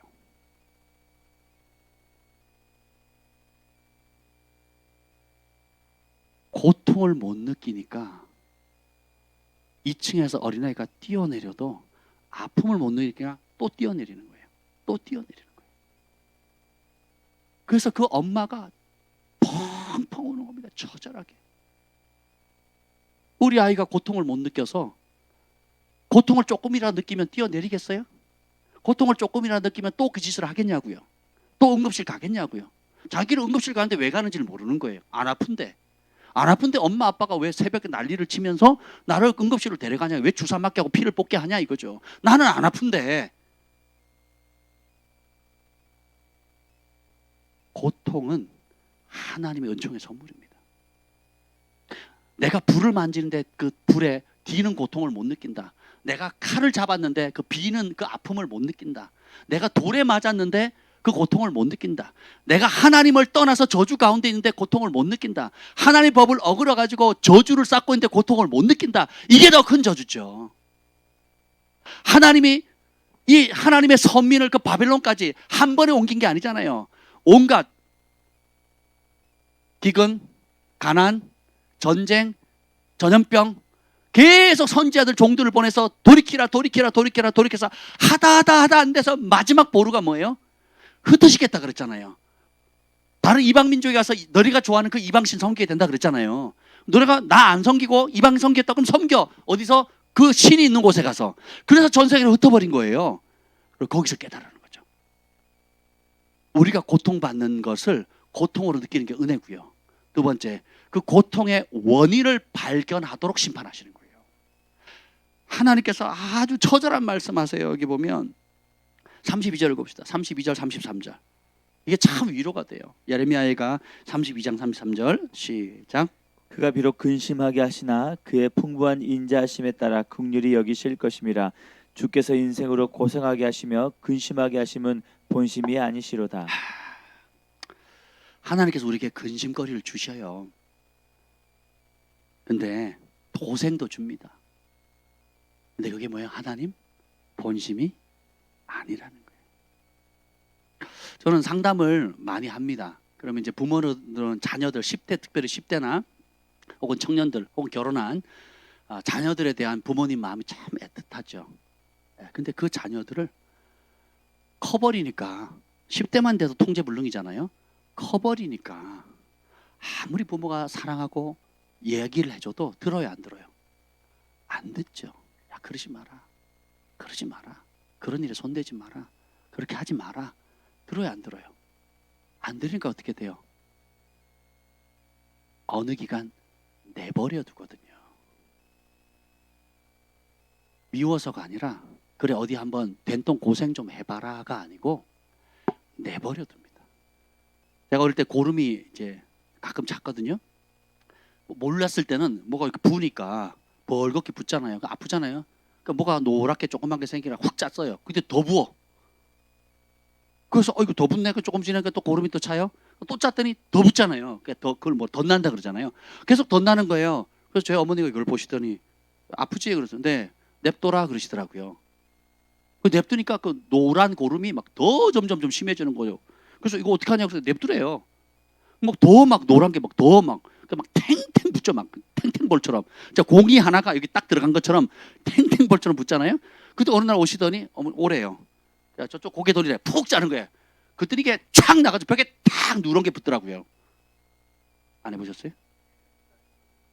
여러분 응급실이 여긴 잘 됐어 그런지 모르겠지만 몇 군대 가서도 그랬거든요. 군대 가서도 제가 행군하다가 예, 이 그 종기가 생겼는데 그 군의관하고 그 무슨 병 있잖아요. 그 의무병이 있었는데 우리 고참이었는데 너무 아픈 거예요. 제가 퉁퉁 부었더라고요. 퉁퉁 부었어요. 보니까 종기가 생긴 거예요. 100km 행군하고 막 행군을 많이 했으니까 어떻게 하면 되냐 그랬더니 내가 처리해줄게 오래요. 그랬더니 안 아파. 이거 아파요. 안 아프대. 진짜요? 그래, 안 아프대. 잠깐만 참으래요. 그러더니 저 고개를 돌리래요. 팍 짰는데요.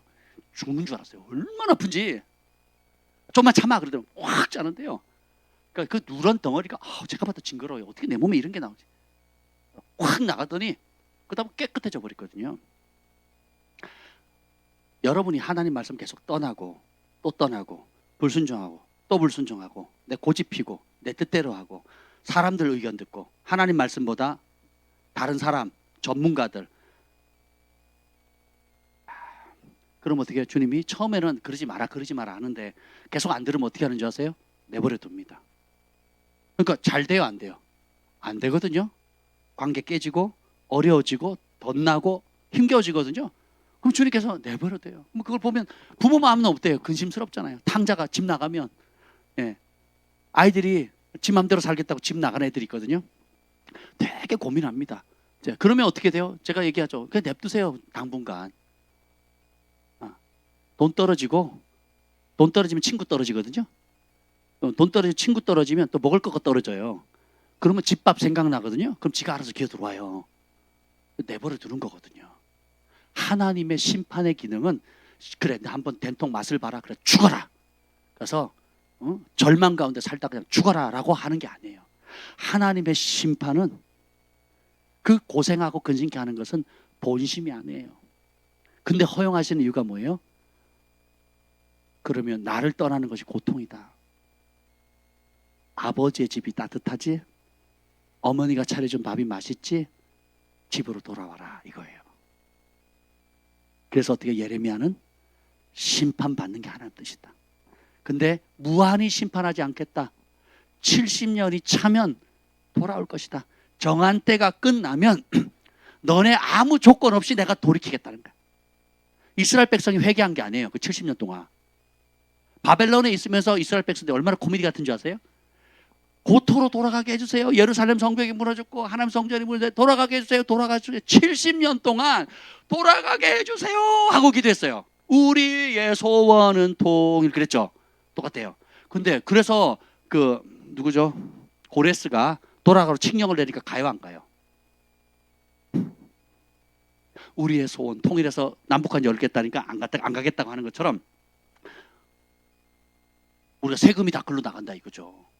손해다고 막 이렇게 또 얘기하는 사람들도 있거든요. 그렇지 않습니다. 근데 어쨌든 70년 동안 자나깨나 회당에서 기도한 내용이 뭐예요? 돌아가게 해달라. 그래서 하나님의 기적의 예레미야 선지자 예언이 이루어진 대로 돌아가라고 했더니 몇 명 간 줄 아세요? 4만 명이요.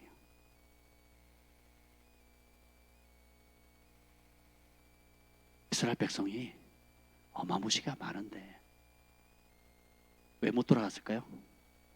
70년이면 바벨론에서 몇 세대를 거쳤잖아요.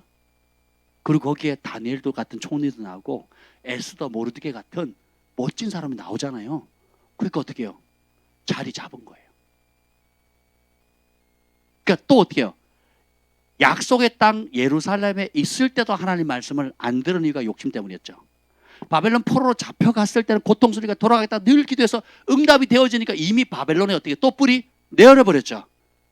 거기서 학교 나왔고, 예, 거기서 인정받고, 거기서 공무원 됐고, 거기서 그러니까 평생에 하나님의 말씀을 쫓아가는 삶을 살지 않으면 언제든지 환경만 바뀌면 처음에는 힘들어요, 고통스러워하지만 그 눌러 앉아버리는 거예요. 하나님이 원하시는 건 뭐예요? 그분의 진리의 법, 말씀 앞에 돌아오라는 거예요. 너희가 내 말을 귀하게 대하면 나도 너희를 귀하게 대할 것이고 너희가 내 말을 멸시하면 나도 너희를 멸시하겠다 그러셨거든요. 아주 단순합니다.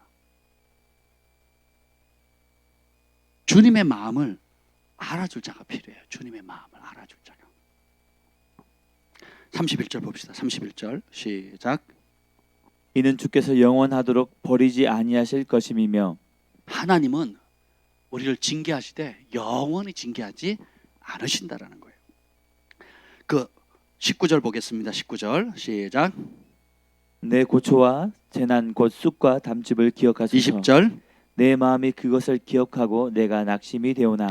지금의 상황을 보면 쑥과 같이 고초와 재난과 굉장히 고통 가운데 낙담될 수밖에 없다는 거, 지금 벌어지고 있는 주변 상황을 보면 죽을 것 같거든요. 근데 하나님께서 예레미야에게 아주 기가 막힌 오늘 이 말씀을 전하고 싶었어요. 21절 시작. 이것을 내가 내 마음에 담아두었더니 그것이 오히려 나의 소망이 되었사옴은. 마음에 뭘 담아뒀어요? 이것이 뭘까? 오히려 이런 처참한 상황 속에서도 소망이 생겼다는 거예요. 22절 시작. 여호와의 인자와 긍휼이 무궁하심으로 우리가 진멸되지 아니함이니이다. 이런 처참한 상황 속에서 내가 소망을 가질 수 있는 이유가 뭐예요? 하나님의 사랑과 긍휼이 있다는 거예요. 우리 하나님은 심판 중에서도 긍휼을 베푸시는 분이라는 거예요. 우리를 사랑하시되 끝까지 사랑하시는 분이세요. 아멘.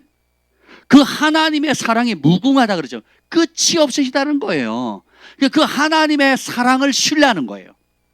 내가 지금은 내 방식대로 안 되고 내 뜻대로 내 타이밍대로 내가 원하는 대로 내가 계획한 대로 안 돼서 답답하고 우겨 쌓이고 길이 다 막히는 것처럼 보인다 할지라도 그 시선을 땅에서 떼가지고 하늘을 바라보면 하나님의 인자하심과 긍휼하심이 보이기 시작해요. 이걸 볼 수 있는 키가 뭐예요? 믿음입니다. 그러면 이것이 23절 시작. 이것들이 아침마다 새로우니 주의 성실하심이 크시도소이다. 아침마다 주님께서 새로운 은혜와 긍휼과 자비를 베풀어 주신다는 거예요. 그리고 그것을 기분 좋으면 하고 기분 나쁘면 안 하시고 들쭉날쭉한 것이 아니고 한결같이 성실하심으로, 우리 하나님처럼 성실하신 분이 없어요. 야, 오늘 피곤하다. 야, 천사들아 좀 쉬어. 그래서 태양을 안 뜨게 해버리면 어떻게 되겠어요? 하루만 안 뜨게 하면. 야, 바닷물 니네도 왔다 갔다 밀물 썰물 힘들지? 그냥 덮쳐버려. 심각한 거죠. 하늘의 별들 힘들지? 떨어져. 이러면 운석 하나만 돼요. 행성 하나도 지구를 그 속도로 들이받으면 지구가 그냥 반토막 나잖아요. 과학자들이 다 그렇게 얘기를 하잖아요. 근데 일사천리같이 그 주님의 성실하심이 정말 놀랍거든요. 조금만 생각해 보면. 근데 우리는 지금 당장 내가 원하는 관계, 부부 문제, 자식 문제, 제 사업 문제, 관계 문제, 노후 문제, 또 기타 여러 가지 문제, 그것만 막 해서 나를 향한 하나님의 뜻을 못 보는 거죠. 근데 24절, 별표 300개. 24절 시작. 내 심령에 이르기를 여호와는 나의 기업이시니 그러므로 내가 그를 바라리라 하도다. 내 마음에 나의 영혼이 이 처참한 상황 가운데 여전히 소망을 가지고 있을 수 있는 이유가 뭐예요? 여호와가 나의 기업이라는 걸 발견합니다. 그 이전에는 하나님의 성전, 예루살렘에 멋지게 지어놓은 하나님의 성전이 소망이었어요. 솔로몬 성전이. 또 그 이전에는 내 고향 땅, 하나님의 그 고향 땅 예루살렘에서 집 지어놓은 거, 밭, 포도원 가꿨던 거, 사업했던 그게 내 소망이었어요. 그 이전에 내 소망은 적국과 싸워서 이겨서 나라를 지키는 거고, 승리해서 전리품을 얻어서 이 땅에서 떵떵거리면서 혹은 남에게 짐지우지 않고 편하게 사는 게 소망이었어요. 그냥 노후 무화과 나무 밑에 그늘 아래서 내가 쉬면서, 백향목 그늘 아래 쉬면서 그냥 단란한 소박한 꿈을 가지고 사는 게 내 인생의 행복인 줄 알았어요. 근데 그 모든 것이 다 쓰러져 버리니까 대신에 쓴 쑥과 내가 원치 않는 거 사방에 우겨쌈, 그리고 마치 죽을 것 같고 죽은 지 시체처럼 들어가지도 못하고 나가지도 빼박이 돼가지고 막 어찌할지 못한 이런 상황 가운데 유일하게 뚫린 곳이 어디예요? 하늘이잖아요. 그때 뭐가 들려요? 하나님의 말씀이 들리기 시작하는 거예요. 아, 내가 지금 소망하던 것들이 가짜구나, 신기루구나, 아침 안개와 이슬 같은 거구나, 해 뜨면 다 사라지는 거구나, 여기다 잘못된 것에 소망을 두니까 낭망하는구나, 잘못된 것을 기대니까 무너지는구나. 그래서 내가 깨달은 게 뭐예요? 나의 마음에 여호와가 나의 기업이다, 나의 상급이다, 나의 분깃이다. 오늘 찬양 마지막 불렀잖아요. 너무 좋지 않습니까? 주는 내 기쁨, 내 상급. 제가 캐나다에 있을 때 참 어려웠습니다. 영적으로 너무 갈급했어요. 환경적으로, 재정적으로 진짜 어려웠습니다. 그때 교회 갔는데 이 찬양을 부르는 거예요. 처음 그때. 주는 내 기쁨, 내 상급 하는데 모든 걸 다 하는 것 같더라고요.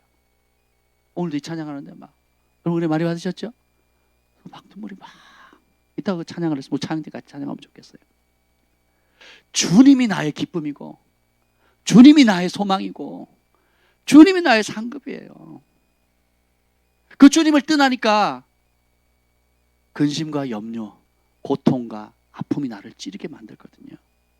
내가 그렇게 고생하고 노력해서 우리 자식들 행복하게 해주려고 했는데, 그렇게 열심히 살아서 돈 벌려고 하는 그것 때문에, 자식 잘 되게 해주려고 하는 그 하나 때문에 한 것이, 그것 때문에 뭘 버렸어요? 말씀을 버렸거든요. 그것 때문에 하나님을 멀리했거든요. 그것 때문에 진리의 법을 벗어났거든요.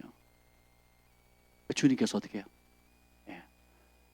중력의 법칙처럼 물건 위에서 툭 떨어뜨리면 아래로 오는 것처럼, 하나님의 법칙도 말씀 안에 들어가면 축복이 툭 떨어져요. 은총이 떨어집니다. 말씀을 벗어나면 그 말씀에 상응하는 저주가 그대로 툭 떨어져요. 중력의 법칙처럼. 보든 안 보든, 인정하든 인정하지 않든, 부모뿐만 아니라 자식도 똑같습니다. 그래서 예레미야의 결론이 이겁니다. 여호와가 나의 기업이다. 그러므로 내가 그를 바라리라. 저희를 찾아오는 분들의 특징이 뭐냐? 대답 없는 분들. 뭐 그렇지 않은 분도 계세요. 근데 대부분 뭐냐? 끝자락까지 가신 분들이에요. 소망이 없어요. 대답도 없어요. 이리저리 다 찾아봤는데 없어요. 그런데 와서 뭘 발견합니까? 우리의 삶에 수만 가지 문제가 있어도 그 문제의 유일한 해답은 누구세요? 예수님이에요. 예수님. 그리고 어떻게? 이제는, 전에는 그 예수님을 바라보는 순간 내가 얼마나 헛된 것, 그리고 헛된 욕심, 잘못된 것에 소망을 두었는가가 보이기 시작돼요. 그제서야 비로소 바르게 진단이 되는 겁니다. 제가 20년간 기침을 달고 살았잖아요. 그 기침을 달고 살았잖아요. 근데 좋은 의사 만나서 바르게 진단 한 번 하니까 일주일 만에 싹 사라져 버렸거든요. 6개월 동안 안대를 하고 온갖 착한, 정말 그 동네에서 제일 착한 의사에게, 한의사에게 진료를 받았지만 더 악화되고 진전이 없었다가 덜 착하고 혹은 관계도 없고 냉담한, 그렇지만 바르게 진단하는 다른 한의사를 만났을 때 3일 만에 해결되잖아요. 여러분이, 우리가 바르게 영적으로 자기를 진단하지 않고 10년, 20년, 50년, 60년 평생 노력해 보세요. 그 영혼의 질병이 해결되는가? 그거 풀 수 없는 문제가 해결되는가? 안 됩니다. 그런데 이제라도 나의 소망이 썩어질 다른 것이 아니고 나의 소망이 주께 있나이다. 여호와가 나의 기업이고 주님이 나의 상급이고 주님이 나의 전부입니다. 그러므로 나는 이제 주님을 바라봅니다. 그때 기적이 일어납니다. 그때 진정한 소망이 일어나는 거예요. 이 소망은 확실한 소망입니다. 예레미야 9장 1절에 내 머리는 물이 되고 내 눈은 눈물의 근원이 되고 그러므로 내가 주야로 울겠다 그랬거든요. 여러분이 대놓고 울던, 남자들은 잘 안 울지만 남자들도 웁니다. 대놓고 울던, 혼자 울던 울거든요. 그럼 어떻게 울 거냐? 나 홀로 외로이 울 거냐? 분노 가운데 혹은 막 쓴물을 담고 나 혼자 외로이 적막하게 울 거냐? 아니면 하나님 앞에서 울 것이냐? 25절 읽어보세요. 25절 시작. 기다리는 자들에게나 구하는 영혼들에게 여호와는 선하시도다. 누구를 기다려요? 전에는 다른 사람 누가 도와줄 수 없나? 또 그 문제의 거리가 있는 자식들이나 남편이나 아내가 좀 스스로 좀 깨닫고 돌아오지 않나? 엉뚱한 데서 기다리는 거죠. 근데 이건 해답이 안 돼요. 누굴 기다려야 돼요?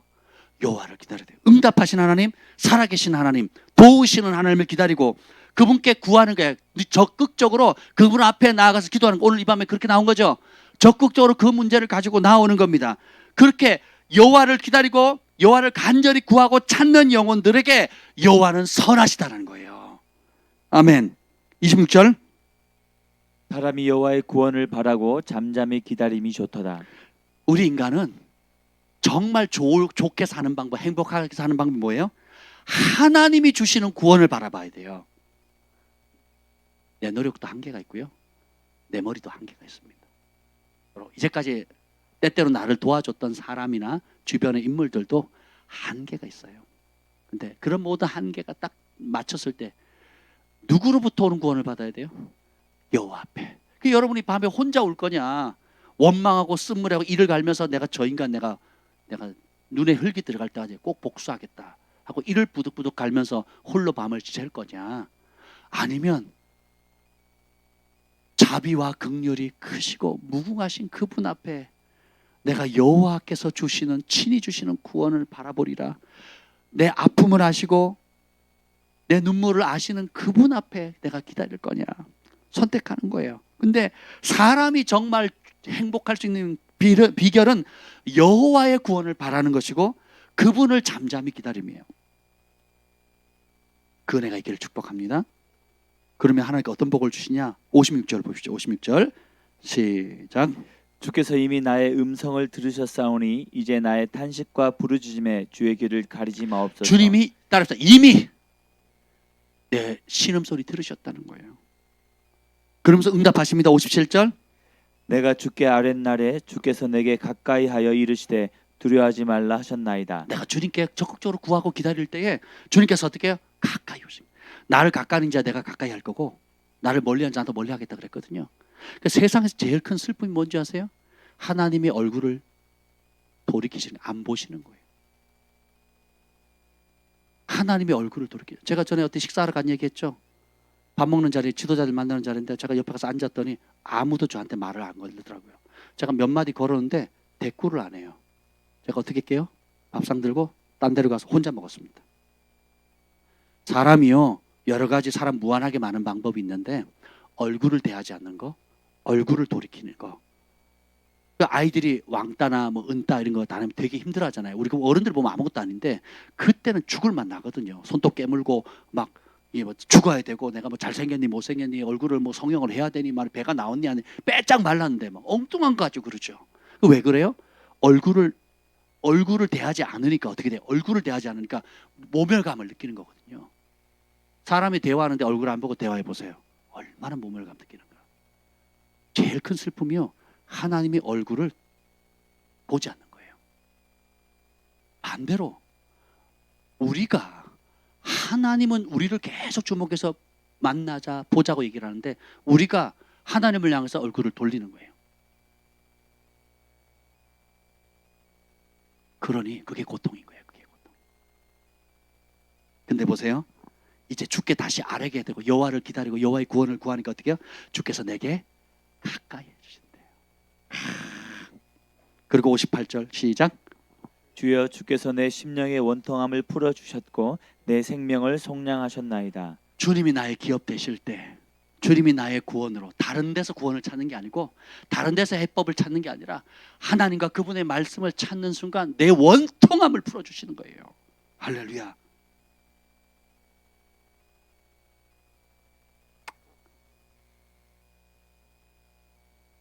(37절이요) 시작. 주의 명령이 아니면 누가 이것을 능히 말하여 이루게 할 수 있으리야. 38절. 화와 복이 지존자의 입으로부터 나오지 아니하느냐. 화와 복은 주께서 정하신 법대로 움직이게 되어 있습니다. 진정한 복도 여호와께로 오고, 끔찍한 화도 그 말씀을 떠나는 순간 화를 당하게 되는 겁니다. 살아있는 사람은 자기 죄 때문에 벌을 받나니 우리가 원망할 수 있다 없다? 없어요. 이스라엘 백성을 보세요. 죄는 지네들이 졌고 원망은 누구한테 합니까? 이스라엘 백성만 그러고 있나요? 우리는 어떻습니까? 억울해요. 하나님 살아계시면 이럴 수 있어요. 그러고 있죠. 자기가 무슨 짓을 했는지 안 보이는 거예요. 그럼에도 불구하고 주께서 영원히 우리를 버리지 않으신대요. 주의 인자는 끝이 없고 그의 자비는 무궁하며 아침마다 새롭고 늘 새로우니 주의 성실이 금이라 성실하신 주님. 이렇게 폐역해가지고 바벨론으로 잡혀가 수밖에 없는 그 폐역한 이스라엘 백성에게도 아침마다 성실함 베푸시고 그 진노를 영원히 부는 거잖아. 70년을 제한하시고 하루아침에 돌이키게 하시거든요. 세계의 미스테리 중에 하나가 바벨론이 무너진 겁니다. 바벨론이 무너질 당시에 정적들이 없었어요. 바벨을 능가할 사람도 없고 그 내부적인 문제도 전혀 없었습니다. 하루아침에, 그리고 문도 완벽히 잠겨서 성벽도 완벽했어요. 정치적인 문제도 없었고 외적인 문제가 없었는데 그냥 페르시아에서 와가지고 수로를 타고 들어와가지고 성 안에서 성문도 안 건드리고 성벽도 안 무너뜨리고 하루아침에 싹 정리해버리거든요. 왜요? 70년 전에 하나님이 약속하셨거든요. 요한계시록에도 음녀 바벨론이 무너지는데 1시간 만에 무너졌다 그랬거든요. 단 1시간 만에. 아무도 예측하지 못하는. 나라가 어찌 하루아침에 서리요. 선지가 그렇게 얘기했죠. 이스라엘 1948년대에 하루 만에 서버리거든요. 이게 하나님의 말씀의 능력입니다. 여기 봅니다. 주의 명령이 아니면 누가 이것을 능히 말하면 이룰 능력이 주께밖에 없다는 거죠. 그럼 누구를 의지해야 되겠습니까? 누구를 찬양해야 되겠습니까? 누구를 기다려야 되겠어요? 발견하셨습니까? 그러면 어떤 절망도 주님을 발견하는 순간 소망이 되는 거예요. 이 소망은 확실한 소망이에요. 주님이 내 음성을 들으시고 내 탄식을 들으시고 원통함을 풀어주신다는 거예요. 뭐 하기만 하면 주께로 돌아가는. 그러면 우리는 여전히 소망이 있습니다. 아니, 확실한 소망이 있는 거예요. 하나님 살아계시고 우리의 부르심을 들으신다는 거예요. 지금 겪고 있는 어려운 문제를 하나님의 진리의 빛 가운데 가져가 보세요. 어떻게 보이나? 전혀 다르게 보일 거예요. 그렇게 문제가 됐던 저 인간 때문에, 저 사람 때문에, 이 못된 아들 때문에, 못된 딸 때문에, 못된 남편 때문에, 못된 아내 때문에, 철부지 아내 때문에가 아니고 내가 하나님의 말씀을 벗어났다는 게 보이는 것이 은혜입니다. 고통을 못 느끼는 거 희귀병이라고 그랬잖아요. 그런 면에서 고통은 큰 은총의 선물입니다. 왜요? 영원히 멸망당하지 않도록 하는 안전장치예요. 그리고 진정한 하늘의 복, 영원한 복을 누릴 수 있도록 방향을 전환시키는 키거든요. 할렐루야. 여러분이 갖고 있는 오늘 밤에 고통, 아픔들 있죠? 그걸 하나님께 가져갑시다. 애통한 거, 내 머리는 물이 되고 내 눈은 눈물샘이 되고 주야로 주님 앞에 해결하는 거예요. 다른 게 아니고 주님 앞에 쏟아내지 않으면 누구한테 쏟습니까, 여러분이? 부모 탓, 환경 탓, 과거의 실수 탓, 잘못된 선택. 오늘을 살지 못하고 과거에 묶여 살잖아요. 오늘 건져주시는 하나님의 은혜와 오늘 베풀어 주시는, 아침마다 베풀어 주시는 주의 성실함과 인자심을 감사하는 게 아니라 과거에 묶여가지고 원수의 속임 가운데 쓴물을 가지고 남 탓하면서, 자식 탓, 가족 탓, 부모 탓하면서, 자신 탓하면서 계속 늪속에 빠지거든요. 괜찮습니다. 그 와중에 주님을 발견하면 살아나는 겁니다. 아멘. 40절 41절 읽고 마치겠습니다. 시작. 우리가 스스로 우리의 행위들을 조사하고 여호와께로 돌아가자. 우리의 마음과 손을 아울러 하늘에 계신 하나님께 들자. 우리가 스스로 우리 자신의 행위들을 한번 살펴보자는 거예요. 그리고 뭐예요? 여호와께로 돌아가자. 우리의 마음과 손은 행동을 얘기하거든요. 손으로 모든 걸 하잖아요. 우리의 마음과 손을 아울러 하늘을 계신 하나님께. 저는 내 힘, 내 지식, 내 의지, 내 결단으로 살았다면 이제는 그 방향을 어떻게 해요? 하늘의 하나님께, 모든 것을 아시고 내 고통을 드시는 그 하나님께 손을 드는 거예요. 이 밤이 그런 밤입니다. 그럼 여전히 소망이 있어요. 모두가 자기 것에 마음이 온통 빼앗겨 있을 때에 나는 나의 마음을 온통 하나님께 쏟을 수 있는 은혜를 주세요. 이게 열쇠입니다. 모든 문제의 근원이 뭐냐? 세상 모든 사람들은 그 마음이 온통 자기 것에 집중되어 있어요. 하나님의 말씀이 들어가면 그걸 들어서 내 마음이 온통 어디에요? 하나님께 쏟게 만들어요. 그래서 어떻게 해요? 주님이 나의 기업입니다. 따라서 나는 하나님을 가졌습니다. 나는 하나님의 것입니다. 하나님은 자신의 전부를 줘. 내가 너의 기업이고 분깃이다. 너는 나의 나라로, 나의 집으로 돌아오게 될 거다. 왜? 내 거니까. 왜요? 나의 것, 아버지의 것을 다 주려고 유업으로 받으려는 거예요. 이게 보이는 게 믿음이에요. 이게 안 보이죠? 그럼 어떻게 되는 거예요? 뺑뺑이 도는 거예요. 계속. 주님께서 오늘 밤 우리의 마음의 전환을 원하시는 것 같습니다. 모두가 온통 자기 것에 마음을 쏟을 그때에 주님, 내가 오늘 이 밤에 내 마음을 온통 주님께 쏟겠습니다. 내가 지금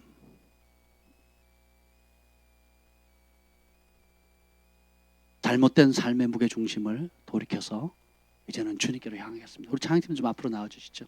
네. 그리고 불을 좀 꺼주시면 좋겠습니다. 우리가 1시간 정도 남았는데 자유롭게 기도하실 때 어떤 분이 그 얘기를 하시더라고요. 방송으로 들으셨는데 같이 식사를 하면서 그 얘기를 하시더라고요. 목사님께서 며칠 전에 예배 때 목사님 그렇게 기도하셨죠. 예수님의 가치를, 예수님의 참된 모습을 보게 해주세요. 예수님의 가치를 예수님의 가치대로 볼 수 있도록 은혜를 달라고 기도하셨죠. 그 얘기를 듣는데 그렇게 가슴이 여미고 눈물이 나더래요. 근데 그 얘기를 해주시는데 제가 정말 위로가 되더라고요. 한국 땅에 소망이 있다. 하나님 주시는 복도 중요하고 이 땅에 누리는 하나님 주신 많은 선물도 소중하지만 예수님의 가치, 하나님의 영광, 하나님의 말씀에 순종하는 것, 다른 하나님 주시는 그 어떤 선물보다도 하나님 그분 자체를 사랑하는 분들이 곳곳에 있구나. 주님 한 분만으로 만족하는 세대가 여기 있구나. 오늘 이 찬양을 부를 때도 1절 2절 가사가 너무 가슴에 저미는 것 같아요. 주는 내 기쁨, 내 상급 되십니다. 오늘 이 밤에 주님이 얼마나 값으로 매길 수 없는 소중한 분인지 알 수 있는 지혜와 계시가 풀어지기를 축복합니다.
기도하겠습니다.